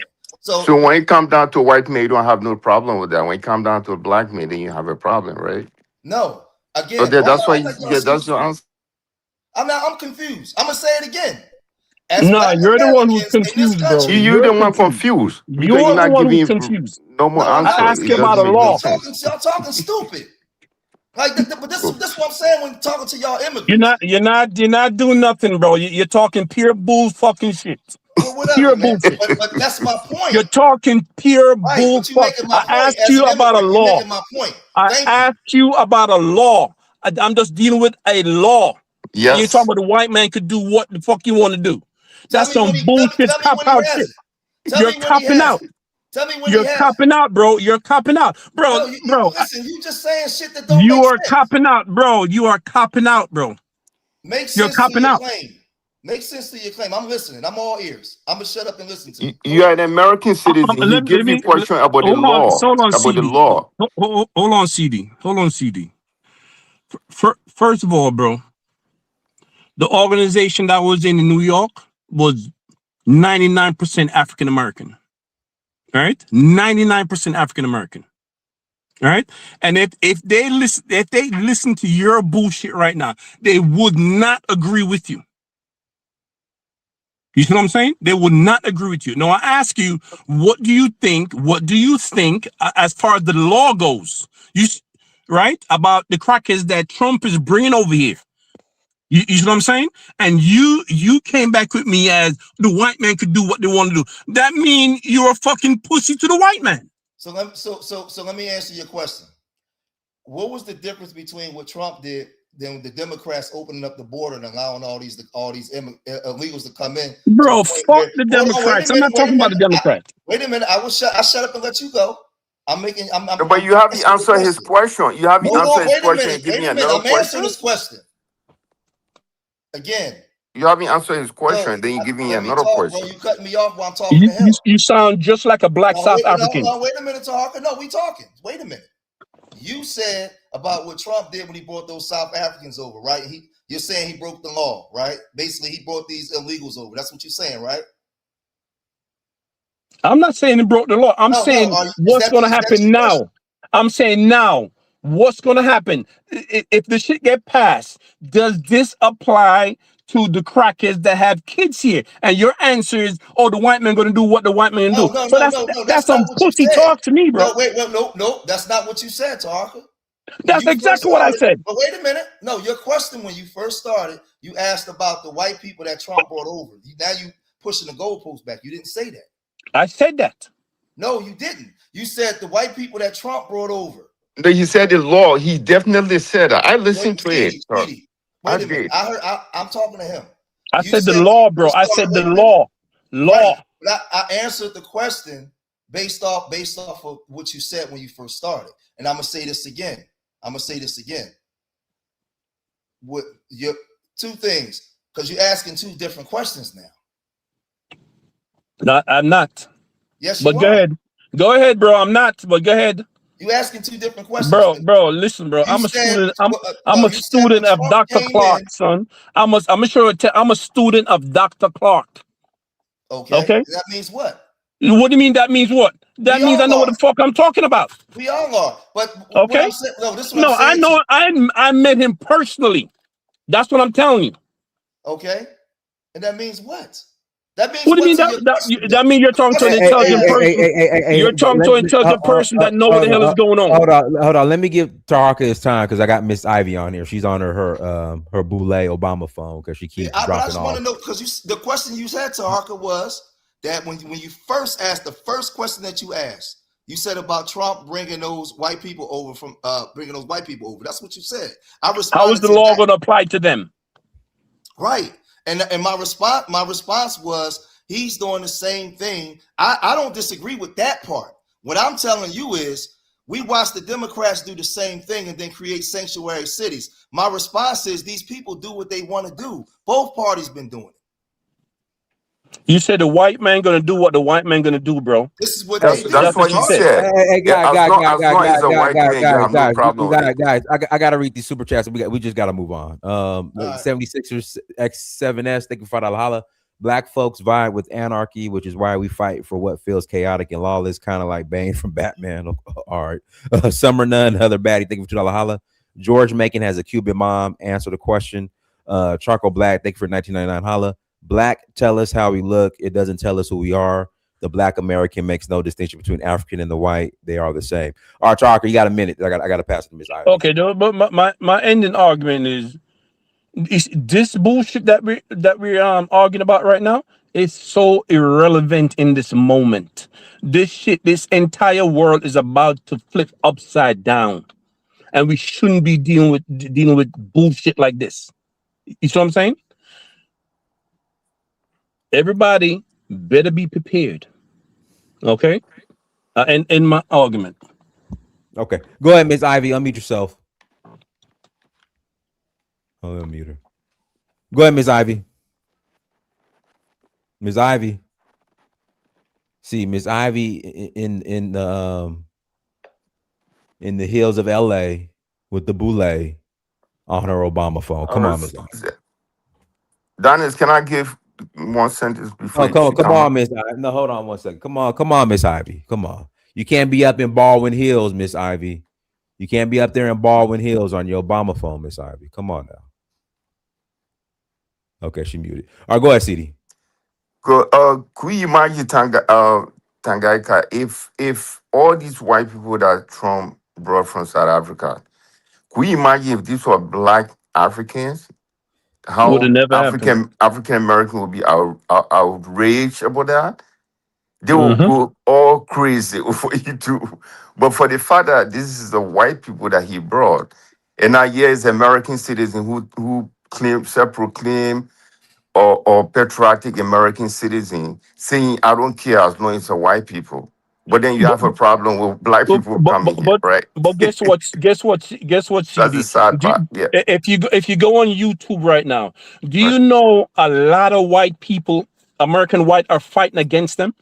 Yes, yes, yes, They are more pissed than anybody else. yes, yes. Right? As a Mhm, matter of fact, mhm.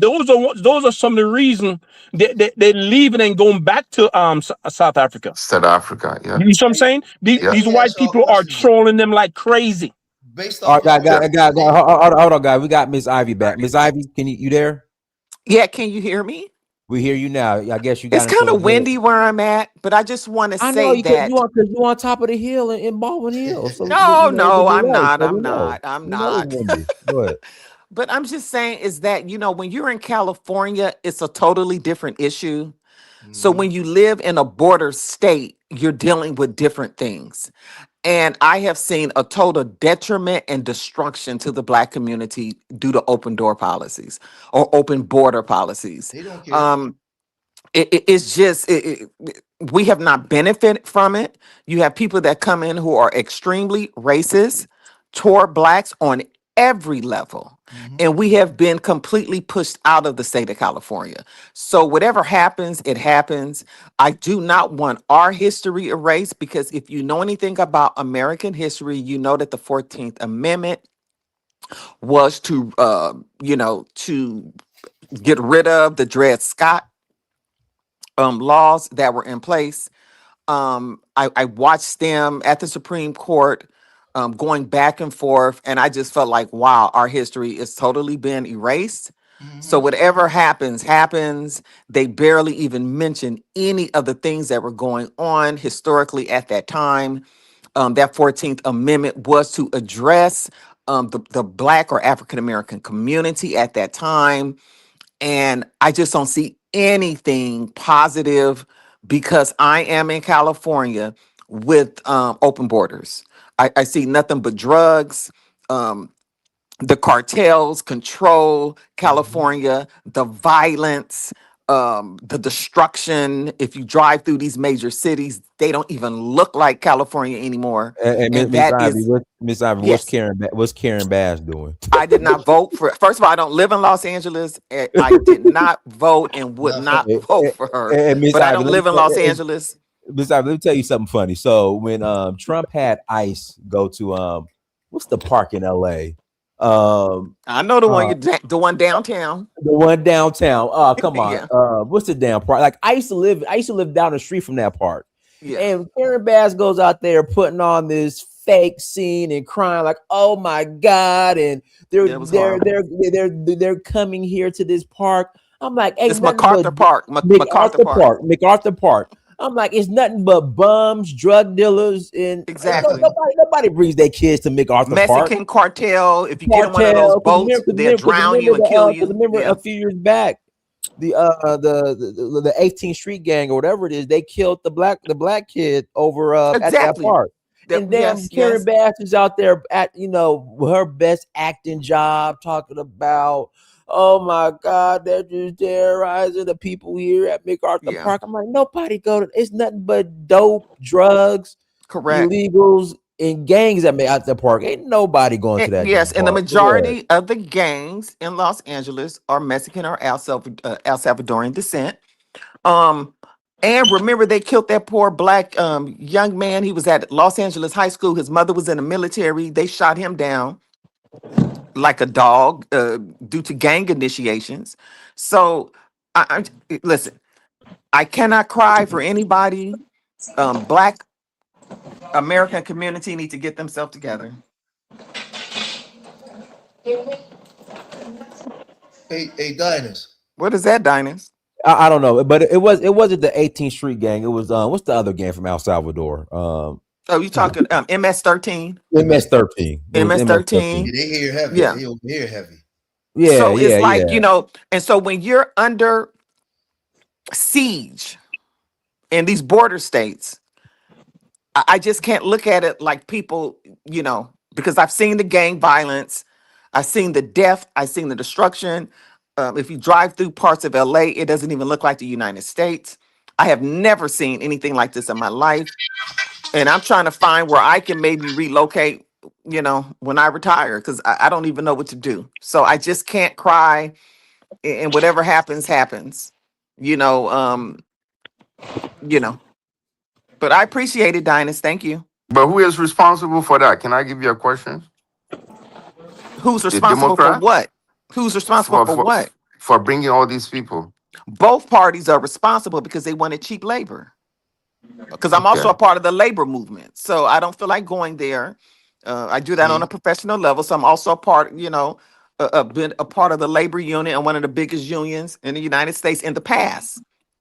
It's one of my past experiences and jobs. And I'm just saying everybody was brought in, especially from south of the border, by both parties for cheap labor. The people want them in their factories. The other group want them as their nannies to pay them under the table.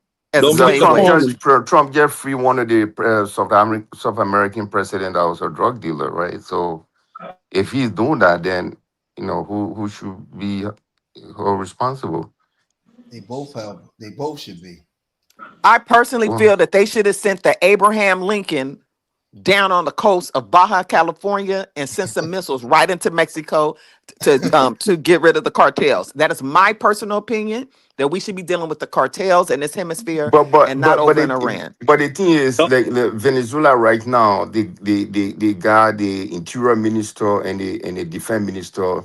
They were all both drug dealers, and now they are in power right now, and the American government are working with them. Including the president of Mexico. She is paid off by the Sentinel, the New Generation cartel. She's paid up by the New American Generation government cartel. not care who should be cared. So if they're working with the drug dealers in let me ask a question.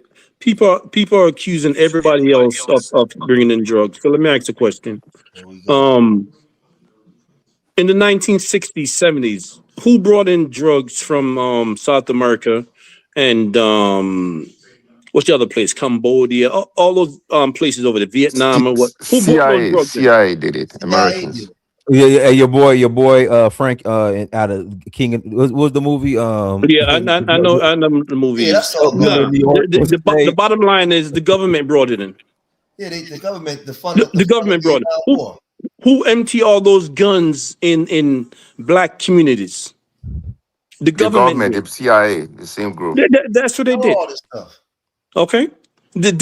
So. I mean, what's this? Not now. It move over to just Mexicans. I don't care about them. I don't care about them. But can I ask you a quick question before I get off, please? What I'm not understanding is that does a country have a right to put in place immigration policies? Of course they do. Okay, because all of the Latinos that I know, even if they're born here, their home country state that they are also a citizen of their countries back home. Okay, so I think that the United States does have a right, either this time around or in 20 years. Were there any Latino here before all that? Were there any Latino here before they start First of all, it depends, because if you were a Latino in Central America, no. Because there were indigenous people here, and their indigenous tribes were not in the continental 50 states. So no, it depends on what tribe or what indigenous tribe they're from. What's the so whoever have the biggest gun, control. America have the biggest gun. I'm asking so a question to everybody and they to took California. Does a country have a right Arizona to determine their immigration laws, Dinus? Yeah, but Tarka, you're not making no sense. I'm making a lot of sense, bro. I'm making a lot of sense because I know history. Let me tell you why I'm saying it. I'm not even trying to be disrespectful to you. What I'm saying is You're saying stuff to us as if we just came to America today. Our people been fighting this and arguing this forever, for eons. We've been fighting against this white man and fighting against the system. Okay, So you're not the only one that's fighting against white man. No, You're not the only one. wait a minute. See, that's what I'm saying. What do you mean we? You're not the only one, bro. No, stop. I'm talking about as Black Americans because you're making a statement. As Black Americans, we've been fighting against this white man. I don't believe that. I don't believe that. Hold For the on, fact that you said South African can come, there's white man business. I don't believe that. You only going for the blacks. You only said Africans. So when we say white South Africans are coming here, you say you don't care. No. So how can I be convinced that you're fighting for white? You're fighting against white people? Bro, you just talking. That's not what he said. I answered it based off of the question that he asked. But again, I'll say this too, because there's a misunderstanding. First of all, my issue ain't with Africans at all. My issue, it's not that many Africans here in America. My issue, I live here in Philadelphia. There's probably damn near probably is African Central. My issue was with the Hispanics that was coming into this country, overrunning us. A lot of Africans put their nose into the business of certain things and got in the conversation where, for me, it wasn't even about them. It was about the Latinos that's been overrunning our communities. That's what that was about. So the conversation with you guys, based on the conversations that y'all asking, is to me is really irrelevant because I don't have a problem with y'all. All right, let me pass the mic to Zeus. Unmute yourself, Zeus. Zeus, unmute yourself. Going once, going twice. All right. Let me read the super chat real quick. $1.99 holla. Thank you, Hex GP. Dinus, I joined late. What stupidity has City said? He's crazy. Let me explain to him. Okay. Let me tell y'all something, bro. Like I said, this place is about to change. People better start being prepared. Start stock up on food. Change a dollar, buy gold and silver. Start doing it. I'm telling y'all, it's gonna get terrible. And I think you're right, because not only that, with the AI war that is going on right now, at least Oracle just lay off 30,000 people, right? So all these things, if you can try to create something for yourself, do that for yourself. Better and work for Africa your is the damn best self. place to do that right now. Go So do if some you think, damn DoorDash. if you don't have a job and all these AI company laying people off, Amazon did it, Oracle just did it this week, and it's going to be serious, and it's going to be a time people, if you tell people that you have a regular job with benefit, people will be shocked. So You better create start something for yourself. CD, you better start buying some wine, some Chinese wine. No, I already set in Africa, because I did mine doing Trump. You remember that his first term, when he said you could take money from your retirement account without paying taxes. Yeah. Doing COVID. Yeah, that's the time I took money out and invested in Africa. So if you can create something for yourself, a few years from now, you're not going to have a full-time job. It's going to be very difficult to get that. So create something for yourself. Instead of you fighting Africans will be fleeing back home, and you'll be sitting here with no job. So if they're smart, they'll ride the train with you. Yep, that's a fact. So register down this and go get some cheap land and try to build something for yourself. Donis, whatever happened to your motto years ago? You remember your motto is? My motto. Your motto that you used to say all the time. Have an Africa plan. That's it. What happened to that? But yeah, it ain't gone nowhere. Oh, okay. I mean, hold on. I got, I got two of these. I got two of these. No, I know. That's what I'm saying. Mm-hmm. Okay, and guess what? The American whites. Do you know that not only do they have a European plan and an Asian plan, they got an African plan too? Yep. I don't know if y'all been seeing that. They have an Africa plan. And if you ask me, I think they prefer Africa. I'm talking about white Americans. Y'all don't see what's going on. Stop fighting so hard over this bullshit. All right, let me pass the mic to G-Day. Go ahead, G-Day. Yeah, thank you so much, Amoba Dynast, and greetings to everyone. No, Yeah, cook the boil. yeah. Can everyone hear me? Yeah, we hear you. Okay, cool. Greetings to everyone.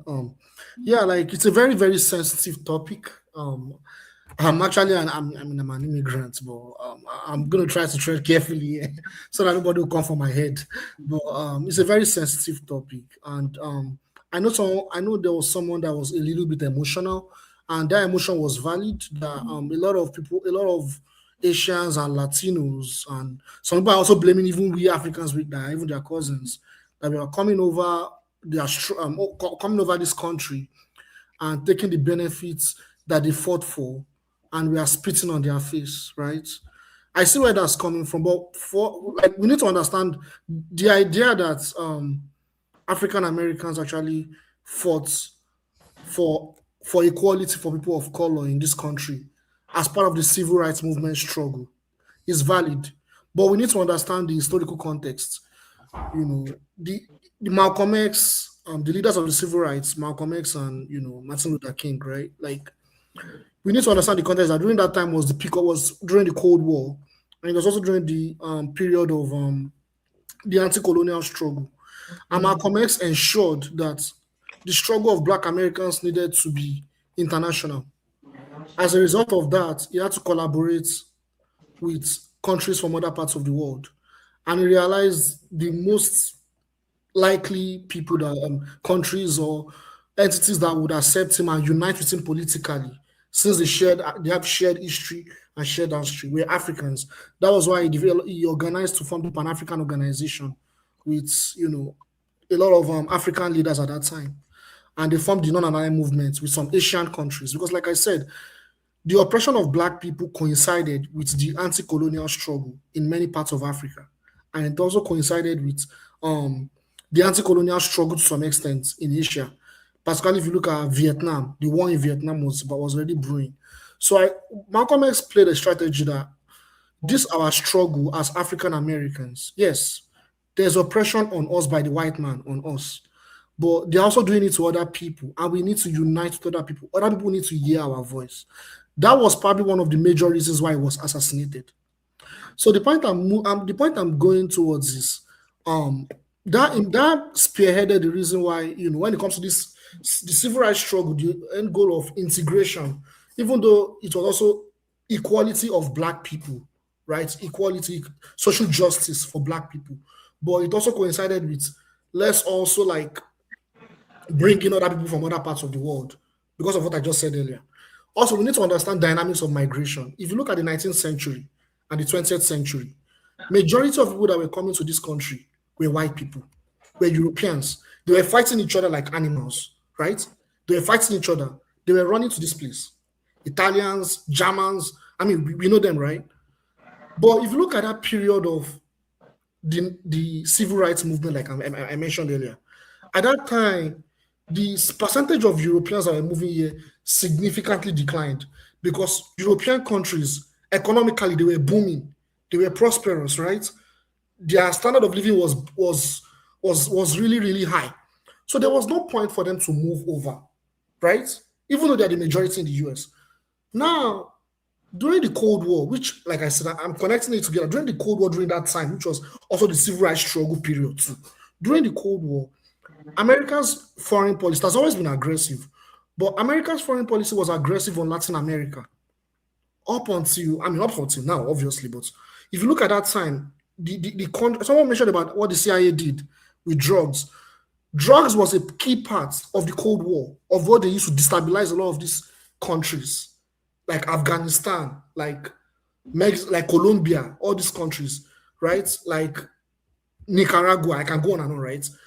They used to destabilize these countries, and US implemented regime change operations in so many parts of the world, including Africa, even Kwame Nkrumah. I mean, like I said, I can go on and on. But the point is, the harsh implementation of US foreign policy destroyed and decapacitated the anti-colonial struggle, the anti-imperialist struggle of these countries. And as a result of that, there are people, they now had to move to the US, coinciding with the fact that the civil rights movement was successful to bring in people of color. So it's not like, yes, correct. There's so much racism in this country, not just from whites, from Indians, from Indonesians, from all those other groups, Asians. There's racism towards we black people, not just black Americans, we black Africans too. But the point is, the goal of Malcolm X was never successful in the sense that he had a vision of black people uniting on a political front. That was one of the major reasons why they assassinated him. Then the CIA, which is playing now in some of these conventions that we have, they've played strategic roles to ensure that they exploit our differences, cultural, sociological, and all those economic and a lot of these things to divide us. So that, like I said, the people that have been here for centuries, the African Americans, they will say the African brother and say, oh, you are coming here, you're coming to take our benefits. Also, you need to understand that I mentioned the drug factor, how it destabilized the African American community and family, not just the drug, but if you look at the economic policies that was deliberate to destroy their family structure. Because to even build generational wealth, to build wealth, that's why I said all those Asians, they come here, they build wealth because they come with their family, they build family, right?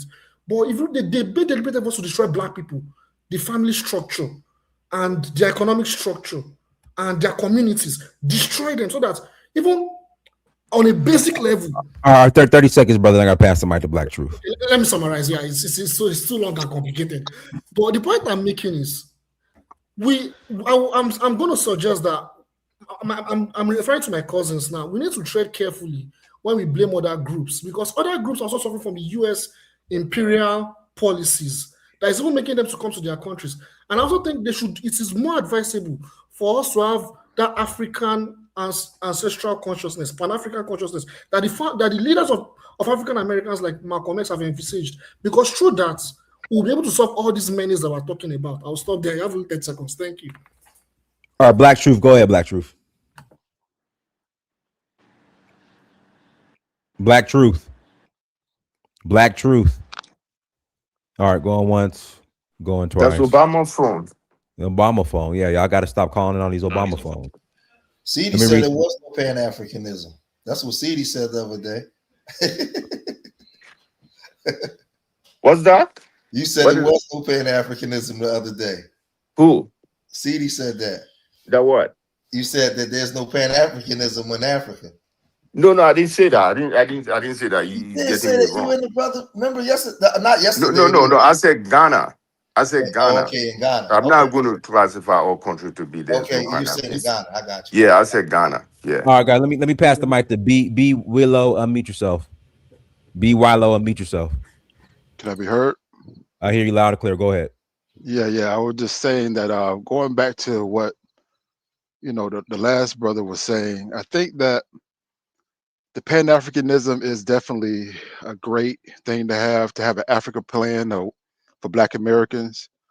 I just think that a lot of times things get, we come up with these different terms for different lineages or whatever, people who are, because Black Americans have a special, unique circumstance in this country and position.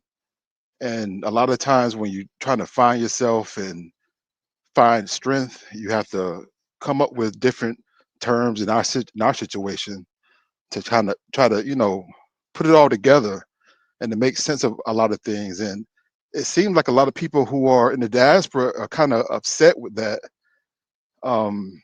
understanding our history. I mean, the last brother, he broke it down, a lot of the stuff very clear and eloquently, but it seems like just because Black Americans, specifically online, that may have a little issue with certain things that immigrants have done, I don't think it's something that you can actually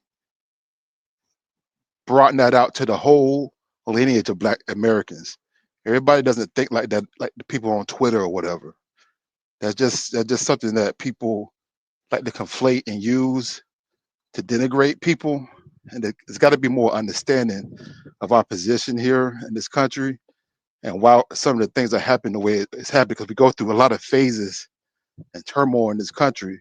And it's okay to identify your lineage, but people seem to have a lot of animosity, it seems, to Black people in America speaking up for themselves. That's it for right now.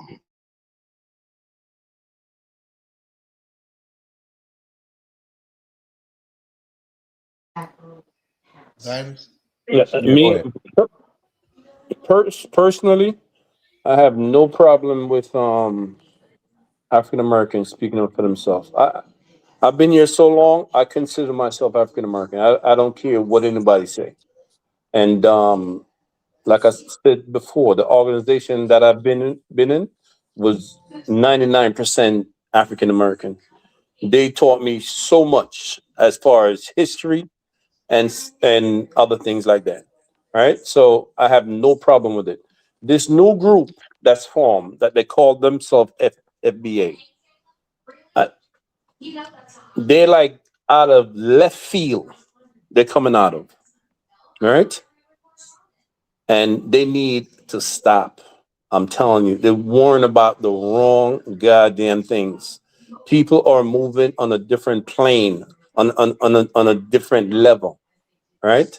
They need to stop and start working with all the different black people around the world. Well, Because let me ask you a quick question then to that, because Mhm. when you say the people online, the FBA or whatever, do you think that they're like some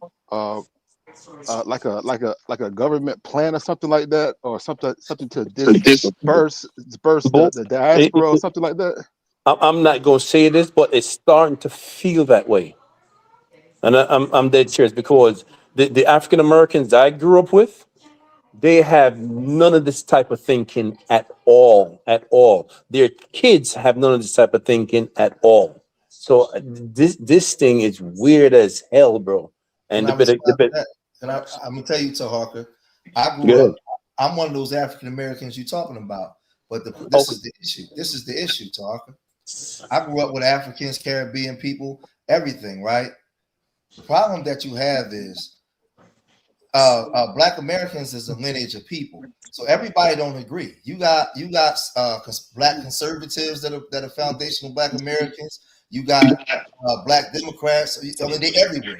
We're all over the place. We don't all agree on the same thing. The problem is we work with other groups. We just the grassroots people that's tired of people selling us out. And it was never about all immigrants. It was about the immigrants that was coming here undermining us and talking about our policies and putting a name. It wouldn't be a person like you. We was never talking to somebody like you. I am a Black American with those kind of friends. So what you're saying, I understand what you're saying. The problem is y'all listening to a lot of the radicals that's online and not looking at the people that's actually doing a lot of the talking. I'm a foundational Black Americans. I talk this way. I don't hate all immigrants. My issues with the Hispanics and trying to get the things that's right for us because we've been gentrified out these communities and a lot of our history is being wiped away. And it was not just with the Republicans, it started with the Democrats. So our grassroots is really, our fight is really with the Hispanics, a lot of the elder FBAs. Y'all put yourself in it. It was never really about y'all. And let me go ahead and jump in because I can kind of co-sign what he's saying, because I live in Florida. I've been in Florida all my life, and the only problems that, like, I've always had Haitian friends. I've always had friends that were from, I mean, that was basically anybody and everybody, but the Puerto Ricans and the Cubans always acted funny for some reason. I never had no problem with Africans, Haitians, Jamaicans. It was all cool. But for us, it was always the Hispanic or the Latino, whatever you want to call them now. They was always the issue to me. Um, Most of the time, I think most of what the problem is because the internet is such a, the social media is such a influential thing. People kind of make it seem like it's something that is not, bigger than what it is. I don't think what some of the radical people are saying in the FBA, ADOS movement. I don't think that they speak for the majority of, or they're going to affect something that's going to be detrimental to Pan Africanism whatsoever. I think that's what it seems like. There's a fear there that delineation is just going to destroy Pan Africanism, and I don't think that's possible. Yeah, I think you definitely right, Bishop. Oh, you saying that Africans was the one that were trying to involve their saying into the whole thing, into the whole argument. I reason with you for the fact that African Americans are being kicked out of their neighborhood by the Spanish, and even the certain part of Harlem. I live in Harlem. When you go to Washington Heights, There are a lot of Dominicans over there in the other, what they call them. Yeah, a lot of your South Americans on that side. So as a black person, it's very hard for you to live among them, even Spanish Harlem. I reason with that. But you'll find out that like one or two crazy Africans who come and talk on internet. You don't have to listen to most of these people. And I will tell you this. I will tell you that African Americans, specifically the ones that travel to Africa, they are more Pan-African than real Africans that live here. Most of these Africans that come on this internet, some of them, they haven't even been to their country. They never travel back. But when they come on internet, they pretend to be African, to be Pan-Africans, which of course they are not. They don't even travel back home. They don't even visit their countries, right? These are the people that some of the time they come on internet and target African Americans, you know. You know what And happened, CD? You know what Hey, happened? let me Oh, I'm read these sorry. super chats. I got to pass the mic to Ben. Okay, I'm sorry. Emma Squires Gaming, thank you for $5 holla. The man needs to take Haiti out of his mouth. Some Haitians fought. Somebody's talking. I'm reading super chats. This man needs to take Haiti out of his mouth. Some Haitians fought in the American Revolutionary War, and America took Haiti's gold reserves in 1917. Denzel Early 55, thank you for $5 holla. A real Pan African and Pan American conference would include only dark skinned people. All right, go ahead, Ben. Unmute yourself. Then we're closing out. All right, thanks. Just want to make sure you guys can hear me. Yeah, go ahead. Yeah, so I'm an immigrant, right? And I've been here since 71. So I grew up with among Black Americans. And I want to say that I respect that Black Americans want to establish or at least reinforce their, quote unquote lineage or their ethnic group. I'm cool with that. That's their right. My issue with specifically the hardliners, the FBA hardliners, the ones that are online, because 99% of FBAs online that claim to be FBA are very xenophobic, and they're xenophobic towards predominantly, and they focus their attention predominantly on Black immigrants. And this is the issue I have with them, because it's Hispanics. Those are the ones that have the numbers that are exploiting their resources, right? Because it's not Black immigrants, at least not in terms of numbers. So why is it that these FBAs, these online FBAs, 99% of the time focus their attention on attacking Black immigrants? It comes across to me, at least to me, it comes across like I guess they don't have the power to confront white immigrants and Hispanic immigrants, and they see Black immigrants as a weaker target. So to vent out their frustration, they attack Black immigrants.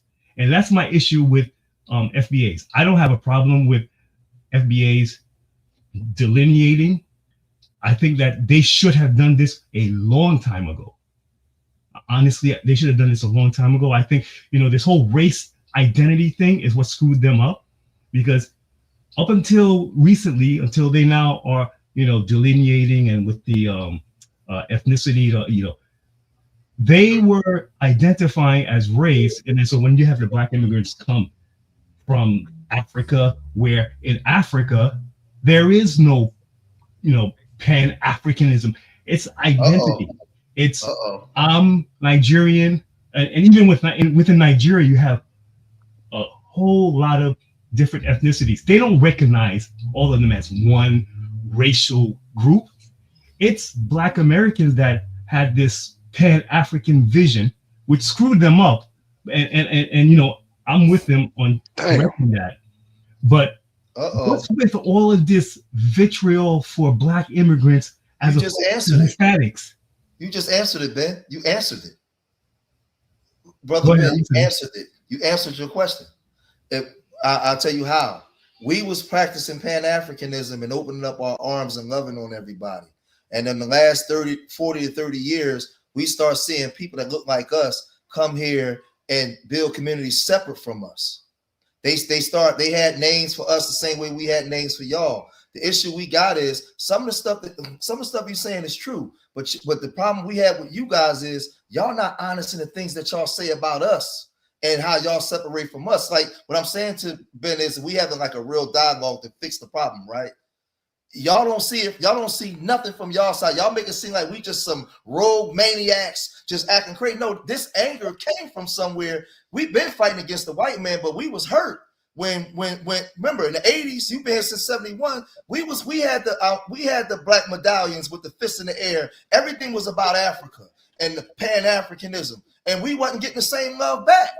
So this is where some of the vitriol is coming from.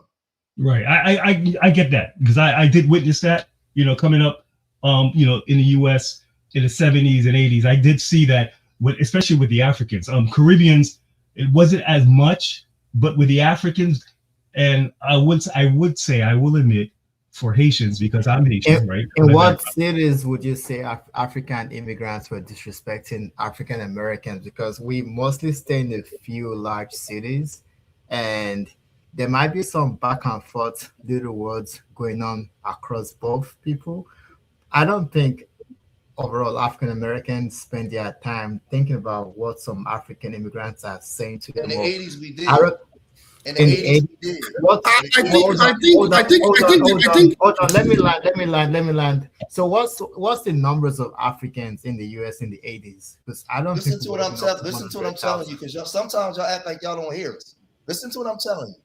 So, because Ben laid it out eloquently. Listen, y'all, one thing I think is when it comes to African Americans and Africans, when we talk to y'all, I don't understand. Like, y'all must hear the total opposite of what we say. What I'm saying to you is we were practicing this Pan-African thing hard. We was marching in the street for Mandela. We had the Native Tongue family, our music. It was based around this Pan-African stuff. And when Africans came here, they wasn't rocking with us like that. And it started to get contentious because over time you start having people come here and they don't study the history, but they will speak out against us. Yeah, we called y'all African booty scratcher, but then they also had negative things to say about us. Countless Africans parents told them, don't mess with us, don't marry them, don't have children by them. We never thought, our grandparents never told us that when it came to y'all. So we can never get nowhere. We can't have honest conversations, even if it hurt. Can I respond? Brother, please, can I respond? I really appreciate what you said. What you said is very valid. But I think, like I said earlier, I think you're looking at it from the perspective of this is the experience without understanding the context. The fact is that a lot of the baby boomer African immigrants they are referring to, like I said, you are valid. They are very ignorant. They probably don't even know about the Black Panthers. In Nigeria, I'm from Nigeria. In Nigeria, how many African parents know about Black Panthers? No, I've not had. It was when I moved abroad. I got to know. I took my time to learn the history of African American history. Right before I learned about African American history, yeah, I mean, I would have many ignorant questions like, how come the highest amount of homeless people are blacks? Right? There was that feeling of how come majority of homeless people are Black people. Then I got to understand that this is from an historical context. Like the oppression is systemic. Like you get what I'm saying? Like a lot of reasons why there's a disconnect between African Americans and Africans is simply because they do not know about each other at all. And I think the only way that bridge can be filled up is when they get to understand each other. And that's why we have these panels. We need to understand each other. Africans don't understand African Americans. African Americans don't understand Africans. That's why an average African American can call us a tita, or an African will call an African American an akata or a drug addict or whatever. Like I said, it's because a lot of the way we shape ourselves is from the media. And the media is controlled by the white man, like you always say, right? It's controlled by the white man. And the white man does not portray us. If you look at the pop culture, look how they portray Black Americans. Look how they portray Africans according to Black Americans in the media. It's not good. So the way we see each other is from that lens. So we don't even understand each other to even start having that conversation. That's why, like I said, the worst people to even use as an example, I'm saying it again, it is the baby boomers and the Gen X. those people, they are the worst ignorant Africans I've ever met in my life, particularly from Nigeria. Like, they don't know anything about African Americans. A lot of the things they probably know about African Americans are movies. Maybe movies and maybe music. Like, they don't know anything. So honestly, they're even the worst examples. But thank God for internet and reading. Like, a lot of people that read. Like, I see African Americans in myself, and I see myself in African Americans because, like I said, I'm Yoruba, and I know that a lot of my people were brought here. Like, clearly, our history is tied. But a lot of African Americans don't even know this. When I have conversations about this thing, about Clotilda, they don't even know it, right? And the same thing if I talk about some history about the slave trade in Nigeria and, and all the other things too with my fellow African brothers, so they don't even know it. It is ignorant and it is deliberate. With all the education in this world that we have, Nigerians come abroad, they get all these degrees, all the so-called degrees, they do very well, but they don't know shit. They don't know anything about their history. That is where the problem is coming from. And like I said, CIA, they exploited it to divide us. And that's why I've seen all this lineage thing, FBA, ADOS. I'm not against FBA, I'm not against ADOS, even though I have my reservation about them. But these splinter groups is coming from a place of the disconnect between all these groups I mentioned earlier. I'll stop there. Thank you. Yeah, I'll quickly add to I guess what I was saying before, and I'm in no way, shape, or form discrediting the struggles and the achievements of African Americans. It just somehow feels like all this FBA, ADOS, and all these fringe groups coming out is probably being funded. If you look at their history of the founders, you start seeing money trails where it's coming from, and a certain level of like extremism. Sometimes I guess for me also, I did high school here, 11th and 12th grade, and I got made fun of, man. It wasn't fun. I got made fun of African American folks. Not to say I'm holding anything against them, because I went to college, University of Houston, and then I had better relations with African Americans. I learned a lot about the history. You read books, you start to learn about the deep history that they don't actually teach us in history class in high school or college. So it just seems like there's a global shift going on. There's a bigger agenda, and a few of us are just back and forth, Yoruba versus Igbo, or we come here, it's African Americans versus African immigrants, and it's not really taking us anywhere. This is not to downplay. I don't think any African should downplay the struggles African Americans have gone through, and I think our debates amongst my Nigerian friends and family members, because when you've actually read so much about the American history, it's horrible. A lot of times I also find out that even my fellow Nigerians don't even know much about their own history as Nigerians too. So yeah, that's all I gotta say. And I just wanted to just jump in real quick when you said that, you used to probably get picked on.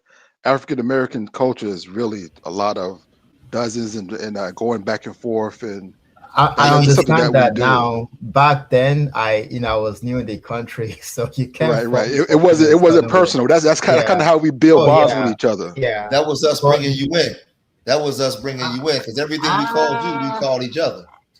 But I'm gonna tell you, a brother like Dinas, when you see Dinas hardcore Pan-Africanist, so hardcore he actually goes to the continent, gets citizenship. That was common 30 years ago. When I was growing up, the brothers was wearing the dashikis in the early 80s and the 70s and all that kind of stuff. What's that? When we go on the West Coast, them bloods are speaking Swahili to each other. So no, that stuff was always there. It was always there. So a lot of the pushback you get today from FBA is a lot of it is frustration and anger. I don't like when they just say, well, y'all not fighting against this white man. When have we ever stopped fighting against this white man in this country or these other groups? We never stopped. That's our whole history of survival is resistance. That's been our history since the inception of us being. And I'll really give it to African Americans, because for Africans, when you see Europeans come in or white people come in as economic consultants or as experts on human health or blah, blah, blah, African Americans were very skeptic to our relations with these foreign white folks. But for us Africans, it is as if we see them as Jesus Christ. We've never actually lived with them to know how ruthlessly horrible they are. Yeah, we I hate mean, that. feeling, yeah. So when those folks come to Africa and we smile, we smile all our dirty teeth, we'll treat them well, decent, respect, and whatnot. Um, it it shows so much ignorance to history, so much ignorance and self-hate to ourselves that we elevate that same race that is responsible for the mayhem and destruction the world has yet to face. I mean, displacement of native folks, slave trade, even though there wasn't a slave, there wasn't a seller, they were the ones who were actually cutting away people to go work in the plantations in the Americas. And then they colonized the entire world. For certain Africans to think, oh, the Americans are coming to do us good to fight terrorists or wherever it is, man, it's all BS. And when you live long enough with African Americans, you can really see through their agenda. Whenever they come smiling, there's no turn around. There's a dagger behind them. Yeah, we hate when y'all run over there to them Becky's and get some white cooch, man. Y'all come right here and seem like they can't wait. We hate that. Hey, guys, we gotta close out. Hex GP, thanks for dialing 9 holla. Baby boomers or cities generation, they failed us. Everyone, thanks for joining. Like, share, subscribe. But next time, family, dine is beer, search for Huru. Peace.